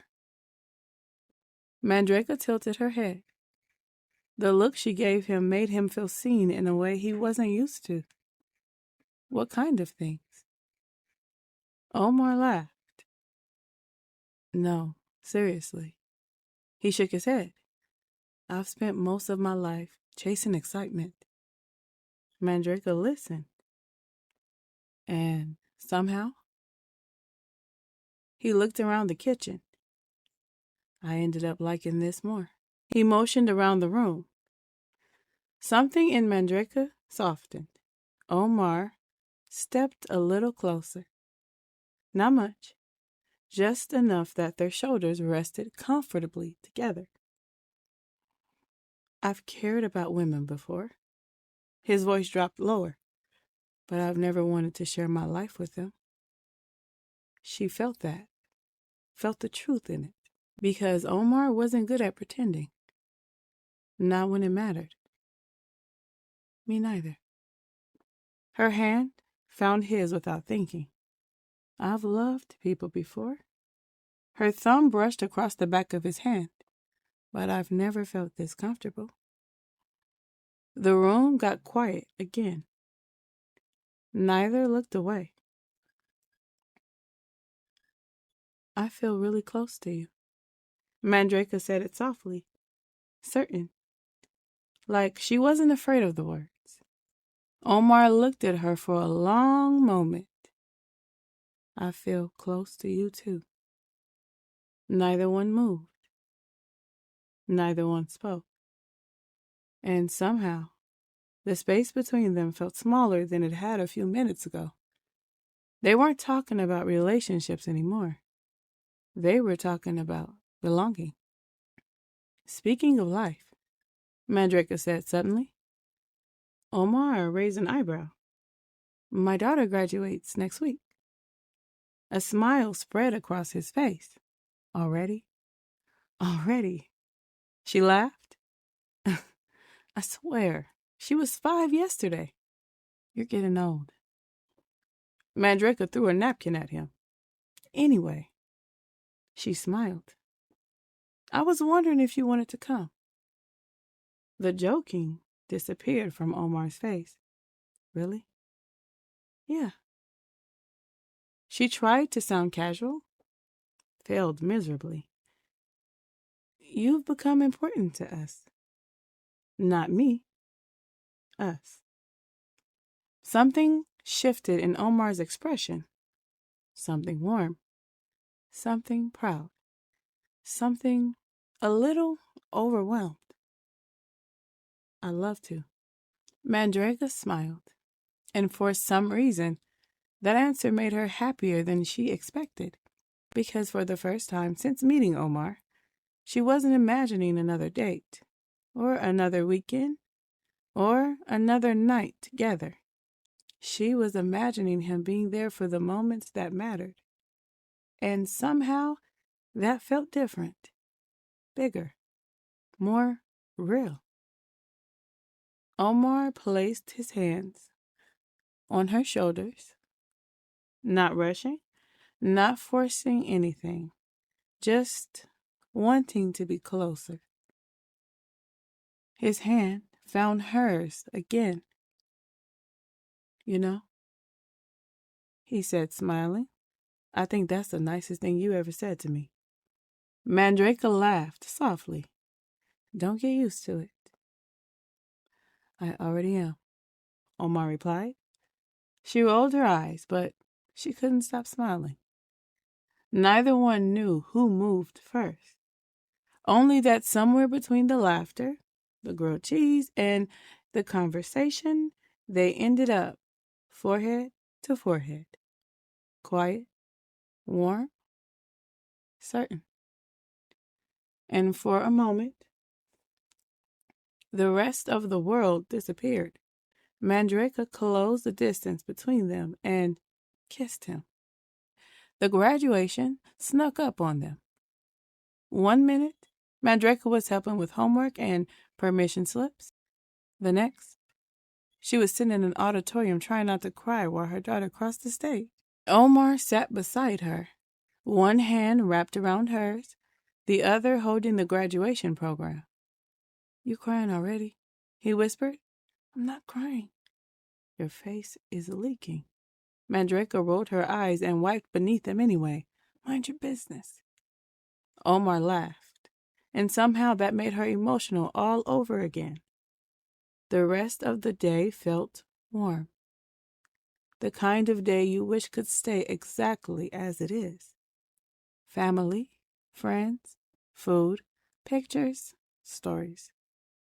The people who loved her all gathered in one place, and somehow everyone loved Omar. Her friends loved him. Her cousins loved him. Her mother kept finding reasons to talk to him. Even her father, who usually looked suspiciously at every man who came near his daughter, seemed comfortable around him. "He's funny," her mother whispered. "I know." "He listens." "I know." "He looks at you like he adores you." Mandraka smiled. "I know." The weird part? She wasn't even surprised, because she liked him too. More than she should. More than she planned to. The day stretched into evening, then night. Eventually, everyone went home. The kids settled down. The dishes got done. The house grew quiet. Mandraka and Omar found themselves sitting at the edge of her bed talking about absolutely nothing. Their best conversations always seemed to be about nothing. "I still can't believe she graduated," Omar said. "I can," Mandraka replied. "That's because you're old," Omar joked. Mandraka threw a pillow at him. "Keep talking and you're sleeping in your car," Mandraka said. Omar laughed, the deep laugh she loved. A soft knock interrupted them. The bedroom door opened and her daughter peeked inside. "Good night." "Good night, baby," Mandraka smiled. Her daughter looked at Omar, a grin spreading across her face. Without saying a word, she held out her hand. Omar immediately sat up. The two of them launched into the most ridiculous secret handshake Mandraka had ever seen. Finger snaps, hand slaps, a fist bump, some weird spinning motion, then a dramatic explosion at the end. And for a second, Mandraka just stared. Because the handshake wasn't what got her. It was how natural it felt. Like they'd known each other forever. Like he belonged there. Like this wasn't something being forced, or rushed, or imagined. Her daughter smiled. "Night, Omar." "Night, kiddo." The door closed, and the room went quiet again. Mandraka looked at him. Really looked at him. Not as the man she couldn't keep her hands off of. Not as the man who challenged her. Not as the man she kept breaking up with. But as someone standing inside the life she built and fitting into it.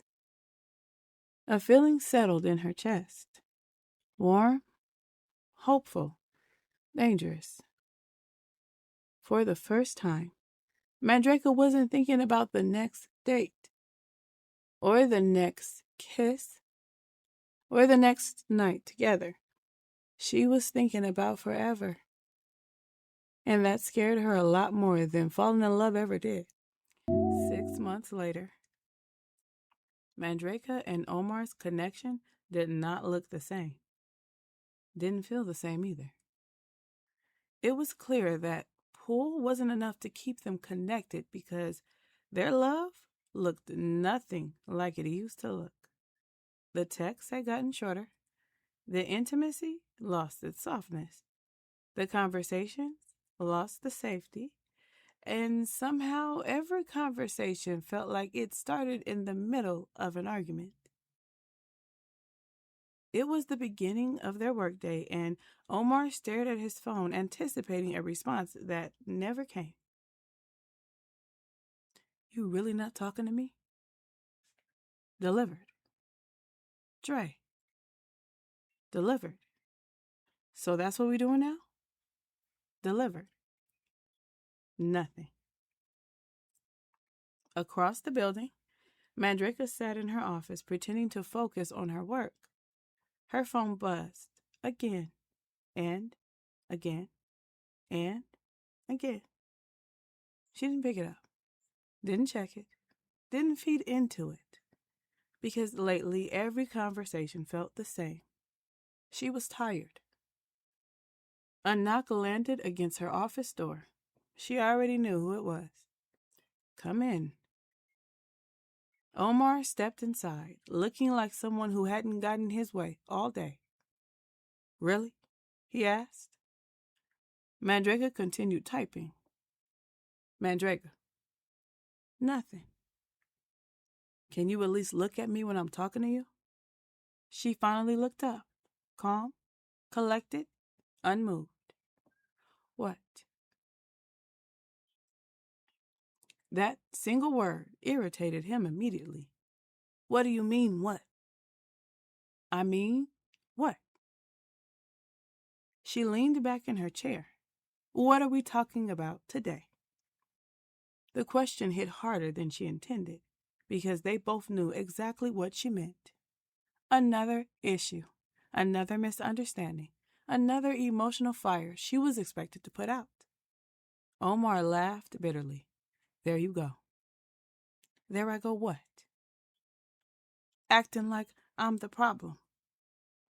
Mandraka nodded slowly, not agreeing, just listening. And somehow that made him even angrier. Say something. You seem like you have a lot to say. The calmness, the patience, the complete refusal to engage. It drove him crazy. Forget it. Gladly. Omar just stood at the door, staring at her, waiting, giving her one more opportunity to stop him, to chase him, to care.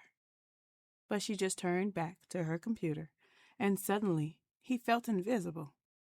Whatever. Have a good day. The office door slammed behind him.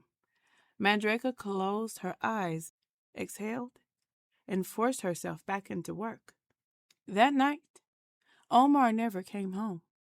He drove across town to his old condo, the one he had not been to in months.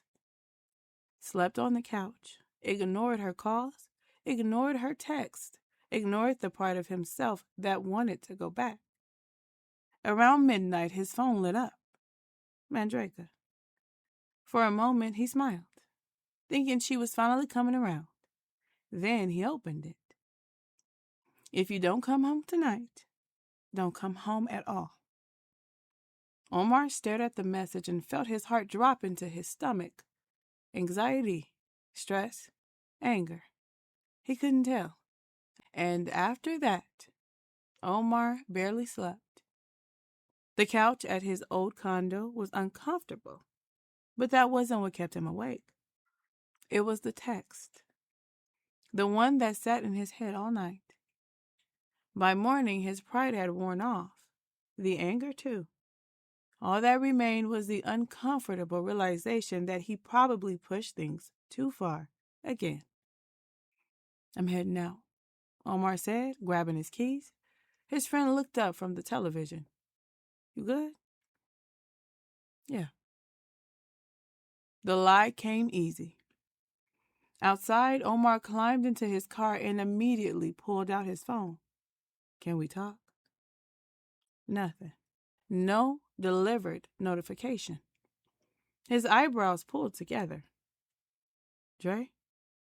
Nothing. Don't do this. Nothing. That's when he realized it. He was blocked. The realization hit him like a punch to the chest. For a second, he just stared at the screen, waiting for it to change, waiting for it to make sense, waiting for something. Nothing. His fist slammed into the steering wheel. The horn blared loudly. People walking nearby turned to look. A woman pulling groceries from her trunk stared. A teenager laughed. Omar immediately sat back, embarrassed, breathing hard. He dropped the phone into the passenger seat and started the car. The drive home felt longer than usual. Every red light annoyed him. Every slow driver irritated him. Every minute stretched. By the time he pulled into the driveway, he was running entirely on frustration. He stormed to the front door, banged loudly. Nothing. He knocked again, harder. Still, nothing. Then, through the front window, he saw her, Mandraka, curled up on the couch, book in hand, reading, like she didn't hear him, like he didn't exist.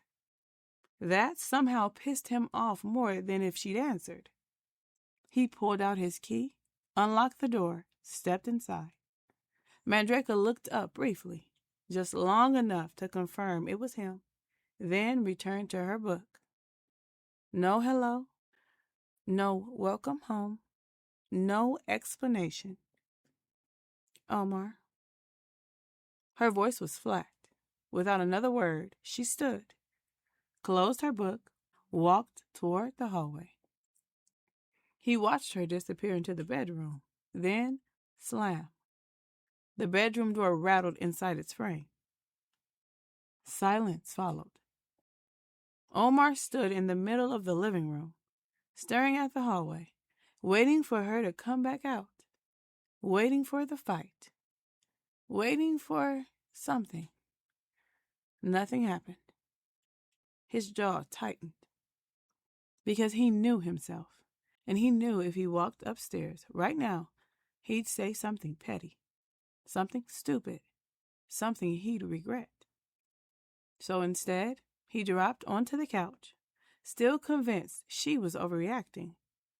But beneath all of that, something else was growing.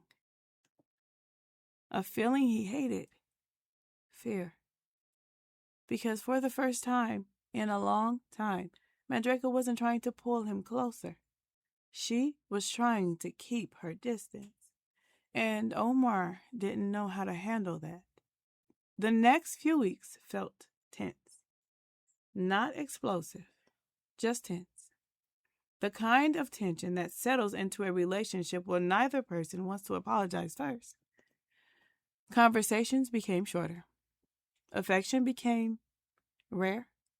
And pride became louder than love. Omar was grabbing coffee before a meeting when he spotted Mandraka across the lobby. At first, he wasn't paying attention. Then he noticed the guy standing beside her, laughing, leaning in, finding reasons to keep the conversation going. The kind of conversation every man recognizes immediately. They were flirting. Omar felt irritation crawl up his spine, not because Mandraka was doing anything wrong, but because she looked like she was enjoying it. The guy said something. Mandraka laughed, touched his arm briefly. Omar's jaw tightened. Then she saw him across the room. For a moment, neither moved. Neither looked away. Mandraka knew exactly what he was thinking. And instead of ending the conversation, she held eye contact. Then smiled. defiantly at Omar and turned her attention right back to the man. Something ugly flared inside Omar's chest. A few minutes later, he found himself talking to a woman from another department, a woman he once told Mandraka he slept with years ago. The conversation started innocent enough, but it didn't stay that way. Too much laughing, too much eye contact, too much effort. And Omar knew exactly who he was performing for, Mandraka. Eventually, he placed his hand on the small of the woman's back, guiding her toward his office. The office Mandraka could clearly see. The door closed behind them, and nothing happened. No argument, no confrontation, no text message, no dramatic reaction. When Omar looked back through the glass 20 minutes later, Mandraka was gone. That should have felt like a victory. Instead, it made his stomach hurt. By the time he got home that night, the feeling still hadn't left. The house was quiet. Too quiet. Dre? Nothing. He stepped further inside, then stopped. All of his things were sitting on the couch, neatly folded, neatly stacked, waiting. The same couch he'd been sleeping on for weeks. For a second, he just stared, trying to understand what he was looking at, trying to convince himself it meant something smaller than what it clearly meant. Then he saw the note. One sentence, written in Mandraka's handwriting. If you want to act single, you can sleep single too. Omar fell onto the couch and exhaled, threw his keys on the table, and realized he might be playing to lose. The note worked. Not the way Mandraka hoped. Not the way Omar feared, but it worked. For the first time in weeks, they were forced to stop playing games. Omar found her in the kitchen the next morning, coffee in hand, laptop open, ignoring him again. Dre. Nothing. Dre. Mandraka sighed heavily, closed her eyes, counted to 3, then finally looked up. What? The irritation in her voice wasn't loud. It was tired.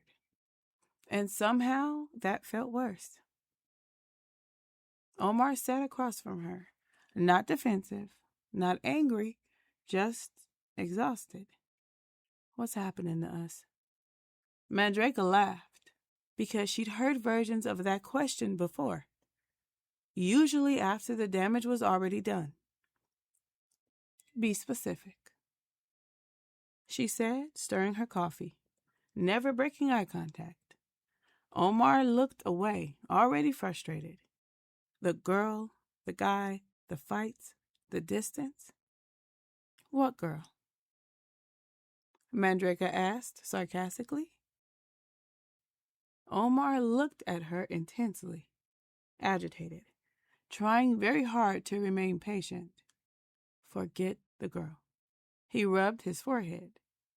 It feels like you're starting to hate me, and I don't even know what I did to get us here. Mandraka nodded slowly. Okay. Okay. Yep. Omar stared at her, confused, annoyed. That's it? What do you want me to say, Omar? She leaned back in her chair. Do you want me to cry? No. Throw something? No. Yell? No. Then, okay. The silence settled between them, heavy, uncomfortable. Because for once, Mandraka wasn't giving him a reaction, and Omar hated it. I'm just trying to find a way to fix this. He finally admitted it. Congratulations. That one stung. Mandraka looked back down at her coffee. You know what's crazy? Omar sighed. We're too old for this. I'm perfectly sane, Mandraka said, raising an eyebrow. Can we get serious for 1 minute? Give me something to take seriously, and I won't mind giving you that minute. That one landed hard, because deep down, Omar knew exactly what she meant. I want to fix this, Dre. Tell me how. For the first time all morning, Mandraka actually looked at him, trying to decide if he meant it, trying to decide if she still had the energy to care. You said that before. I know.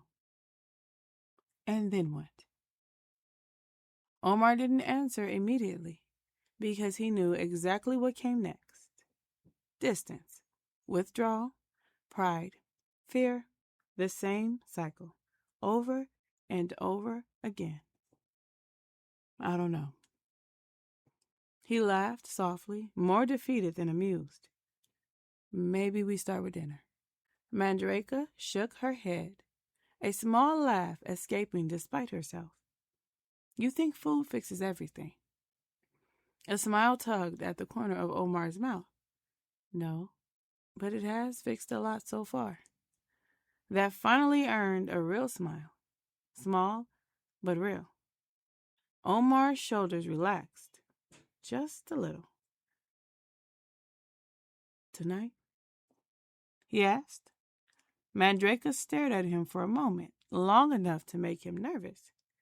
Long enough to remind him how much power she still had over his peace. Then, finally, she nodded. Tonight. Neither of them realized it then. But somewhere along the way, they had stopped trying to save the relationship and started trying to save each other from the pain of losing it. And those aren't always the same thing. Dinner was surprisingly good. No arguing, no accusations, no passive-aggressive comments disguised as jokes. Just conversation. The kind they used to have. Easy, comfortable, familiar. They talked about work, the kids, a movie they both wanted to see. Even laughed a few times. Real laughs, the kind that made them forget they were struggling. By dessert, Omar felt lighter, hopeful, even, like maybe they'd finally turned a corner. Maybe all the tension from the last few weeks had finally broken. Mandraka smiled, she laughed, she participated, but something was different. Subtle, almost invisible. She never reached for his hand, never leaned against him, never touched his arm when she laughed. And Omar noticed. Because when you're used to someone's affection, you notice the absence of it. The drive home was quiet.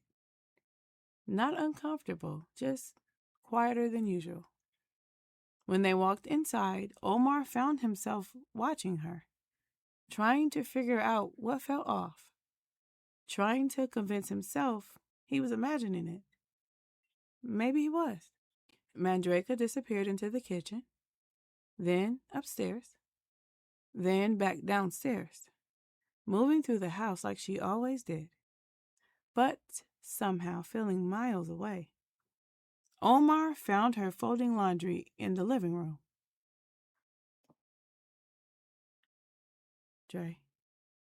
She looked up. Yeah. The smile came, but it disappeared quickly, like it was borrowed. You okay? Yeah. The answer came too fast. You sure? Mandraka nodded. I'm fine. But she wasn't, and they both knew it. Omar stepped closer, wanting to bridge the distance that had followed them home from dinner. wanting something familiar, something that proved they were okay. Mandraka immediately felt it. The expectation, the reaching, the need, and for the first time, she stepped back. The movement was small. The impact wasn't. Omar froze. What was that? What was what? You stepped away from me. Mandraka sighed, closed her eyes briefly, already exhausted. Omar. The room got quiet. Mandraka placed the folded towel on the couch, carefully, like she was choosing her words. I'm still upset. We just had a good night. I know. Then why does it feel like you're punishing me? That question irritated her immediately. See, she said softly, no matter what I feel, somehow we end up talking about you. Omar's jaw tightened. I took responsibility. For one thing. One thing? The tension returned instantly, like it had been waiting outside the door all night. Mandraka rubbed her forehead, tired, frustrated. This is exactly what I'm talking about. What? You think dinner fixes months of hurt? The words landed hard. Neither one spoke for a moment. Then Mandraka picked up the laundry basket. I'm going to bed. And just like that, the distance was back. Only this time, it felt like something neither one of them knew how to cross anymore. The next night, Mandraka sat on the couch pretending to watch television. Omar sat beside her pretending to watch it too. Eventually, Omar grabbed his keys. Where are you going? Tyler's. Mandraka nodded, never looked away from the screen. Okay. And somehow, that hurt. Later that night, Omar found himself sitting across from Tyler at a sports bar, mind elsewhere. You look miserable, Tyler laughed. I'm trying to figure out what happened. Tyler took a drink. What happened is you two have been fighting for 4 months straight. Omar leaned back, frustrated, confused, tired. I don't know. He rubbed his face. It's like nothing I do matters anymore. Tyler listened. I try to fix things. How? Dinner, time together, showing up. Tyler nodded slowly. And? Omar looked down, and she acts like she's already gone. The words sat heavily between them. Maybe she's tired. Tyler offered. Tired of what? You. Silent.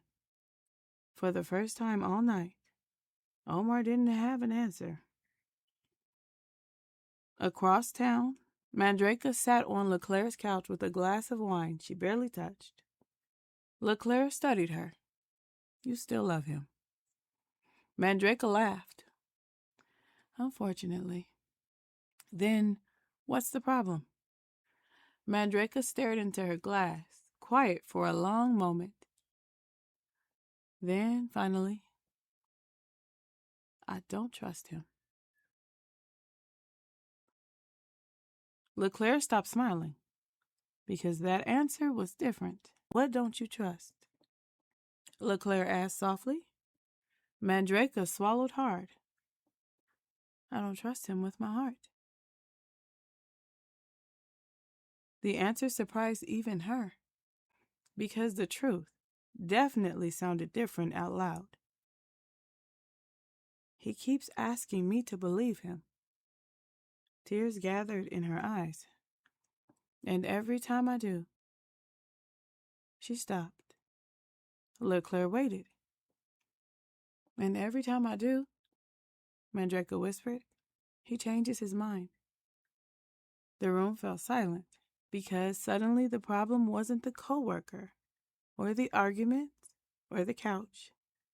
The problem was much older than that. And for the first time, Mandraka finally said it out loud. I never got over him leaving. Mandraka finally said it. The words felt heavier once they were spoken aloud. She took a long sip of the wine, letting the tears fall freely now. She and Leclerc talked for hours after that. Long enough for the wine to disappear. Long enough for old wounds to feel fresh again. Long enough for Mandraka to realize she spent months trying to forgive something she never actually healed from. By the time she got home, it was almost 2 a.m, and she immediately spotted Omar sitting in his car, bottle in hand. She scoffed. Drinking and driving again. It was something he always did after seeing Tyler. Something she hated. Something he always dismissed. Mandraka rushed inside and headed straight upstairs. She didn't have the energy. Not tonight. The shower helped for a little while. The hot water washing away the tears, the sadness, the heaviness of her conversation with Leclerc. Tell him. That was Leclerc's advice. Tell him you don't feel safe and see what he does with it. But Mandraka wasn't sure she trusted him with those emotions anymore. Then she heard the front door slam, hard. A few moments later, she heard him stumble into the bedroom, heavier footsteps than usual, slower, drunker. Mandraka closed her eyes. Of course. When she stepped out of the shower, Omar was sprawled across the bed, bottle beside him, eyes glossy, half drunk, half defensive. She roughly pulled back the shower curtain, the sudden movement startling him. Why do you have to get drunk every time you feel something uncomfortable? I'm not drunk. Omar laughed, reaching for the bottle. I'm relaxed. Mandraka just stared at him, disgusted, disappointed, tired. Whatever. She threw on her robe and started toward the bedroom door. Yeah. Omar scuffed. Whatever, Ice Queen. That stopped her. Immediately. She turned, slowly. What did you call me? Omar sat up. Ice Queen. His voice carried that careless confidence people get when they're drunk enough to be honest and reckless at the same time. It's a woman who has no emotions. He shrugged. She just judges the rest of us for having them. Really? She folded her arms. So the night you broke up with me because I showed you too much emotion. Her voice lowered. What were you then? The room got quiet. Omar's expression changed instantly. His eyes narrowed. Oh. He laughed, but there was no humor in it. That's what this is about? Mandraka didn't answer. You still mad about one of the 100 breakups we've had over the last year and a half? There it is. Mandraka nodded. That lack of emotional intelligence again. She chuckled, but nothing was funny. Okay. Omar sat up straighter, crossing his legs. Explain it to me. His voice dripped with sarcasm. So I'll know how to think just, he paused, like you. For a moment, neither spoke. Then Mandraka finally did. You spent months trying to get me to open up. You pushed. You begged. You made me feel guilty for being guarded. Her voice cracked a little, just a little. And the moment I finally did it, The moment I finally gave you the parts of me you kept asking for. You called me a mess. Tears filled her eyes. The room went still. And then you left. Omar looked away, not because he disagreed, but because he remembered. Do you know how much that hurt me? Silence. No. He laughed bitterly. I didn't. His eyes met hers because you never told me. His voice grew louder. You never tell me anything. The bottle slammed onto the nightstand. You don't tell me how you feel. Another slam. You don't tell me when you're angry. Another. You don't tell me when you're hurt. His voice cracked. So honestly, he looked away, shaking his head. I stopped caring. The second those words left his mouth, the room changed. Because Tyler was right. Omar sneered as he turned away, hands shoved into his pockets, his face somehow colder than his words. About what? Mandraka asked quietly, confused. The moment I let you know I cared, he laughed bitterly. I was fucked. Mandraka straightened, and she didn't interrupt, didn't defend herself, just listened. Do you know how many women I could be with right now?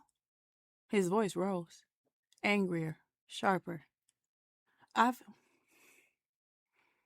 had women beg me to commit, women begging to be mine. Yet, somehow, you're the one person that doesn't appreciate any of the things most women would kill to have. Mandraka's eyes tightened, but she remained silent. You know what I don't do?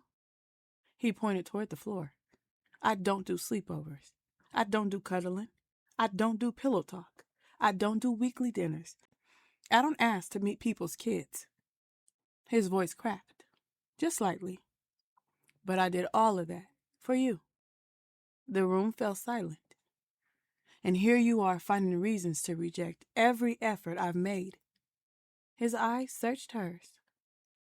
So what is it? Do you just want to be alone? The question sounded less like concern and more like a threat. Mandraka tilted her head, still silent, still listening. I could name 3 women right now. He laughed bitterly. 3. Women that would gladly stand where you stand. Women that would fight you for the place you've got in my life. Would that humble you? The words hung in the air. Ugly. Cruel. For the first time all night, Mandraka took a step back because she was seeing him clearly. I don't have the energy to chase something that's constantly running away, Omar continued, especially when I've got a phone full of women waiting for another chance. The silence afterward felt endless. Then, finally, Mandraka nodded, once, slowly. Got it. That's all she said. Got it. No yelling, no tears, no argument, just understanding. But that wasn't the reaction he wanted. He wanted anger. He wanted jealousy. He wanted pain. Anything that proved she still wanted to fight for him. Instead, she looked tired. Like she had finally solved a puzzle she'd been working on for years. And somehow, that scared him more than any scream ever could. The room sat silent, heavy, dead. Omar waited for something. A reaction? An argument? A reason to stay angry? Nothing came. Mandraka simply looked at him. The same way someone looks at a book after finally reaching the last page. For the first time all night, Omar felt small. You don't have anything else to say? He asked. No. Her voice was calm, certain. The silence stretched. Then Omar grabbed his keys. Neither moved, neither stopped the other. The front door opened, then closed. And that was it. Mandraka stood there for a long moment, realizing she was standing in the wreckage of something she once thought would last forever. Then, finally, the tears came. Quiet, heavy, relentless. She walked through the house slowly, past the kitchen where they made grilled cheese at 11 o'clock at night, past the couch where they'd fallen asleep watching movies, past the dining room table where they planned futures neither of them would ever see. Every room felt haunted, not by Omar, by hope.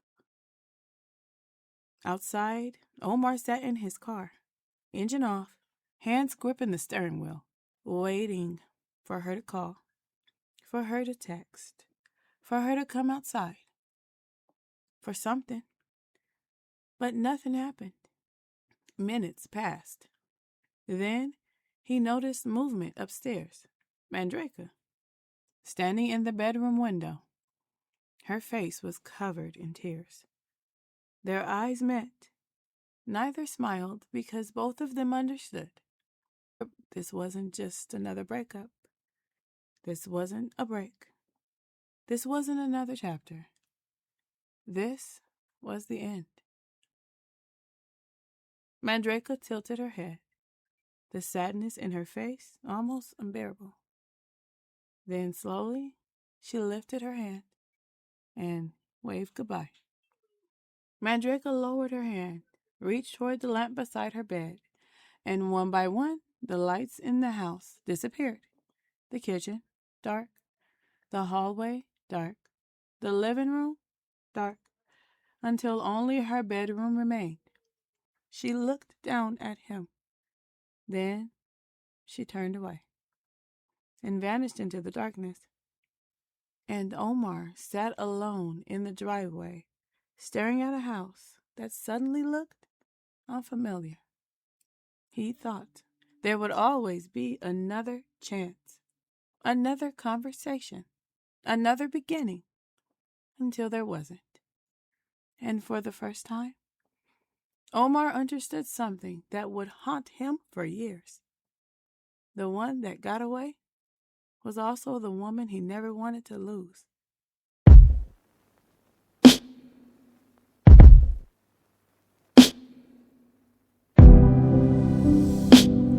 It's 11:31. Now the party's done. Get off the floor. Time to go home. Or you can stay the night. I know where we've been, yeah. But baby, that was then. Who knows where this goes?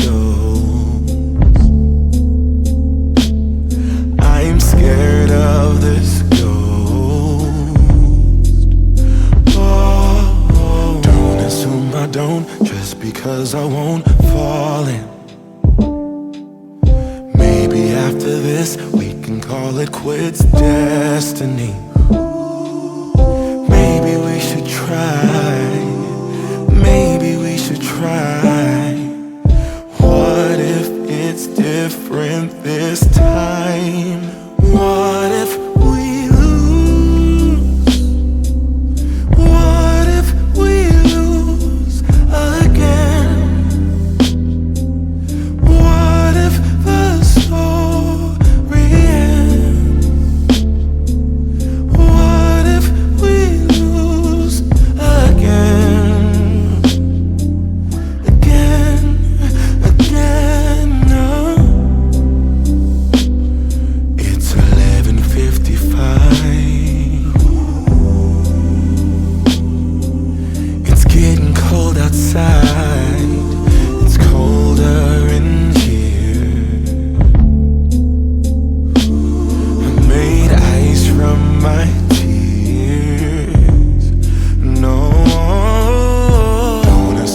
don't, just because I won't fall in. Maybe after this we can call it quits, destiny. But maybe we should try, maybe we should try. What if it's different this time? What if we lose? What if we lose again? What if the story ends?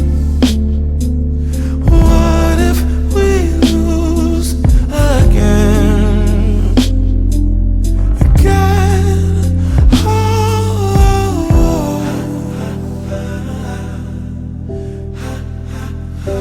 In my dream,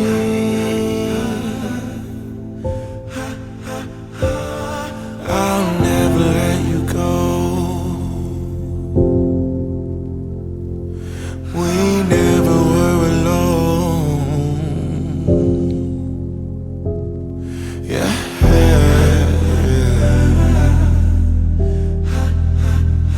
Like a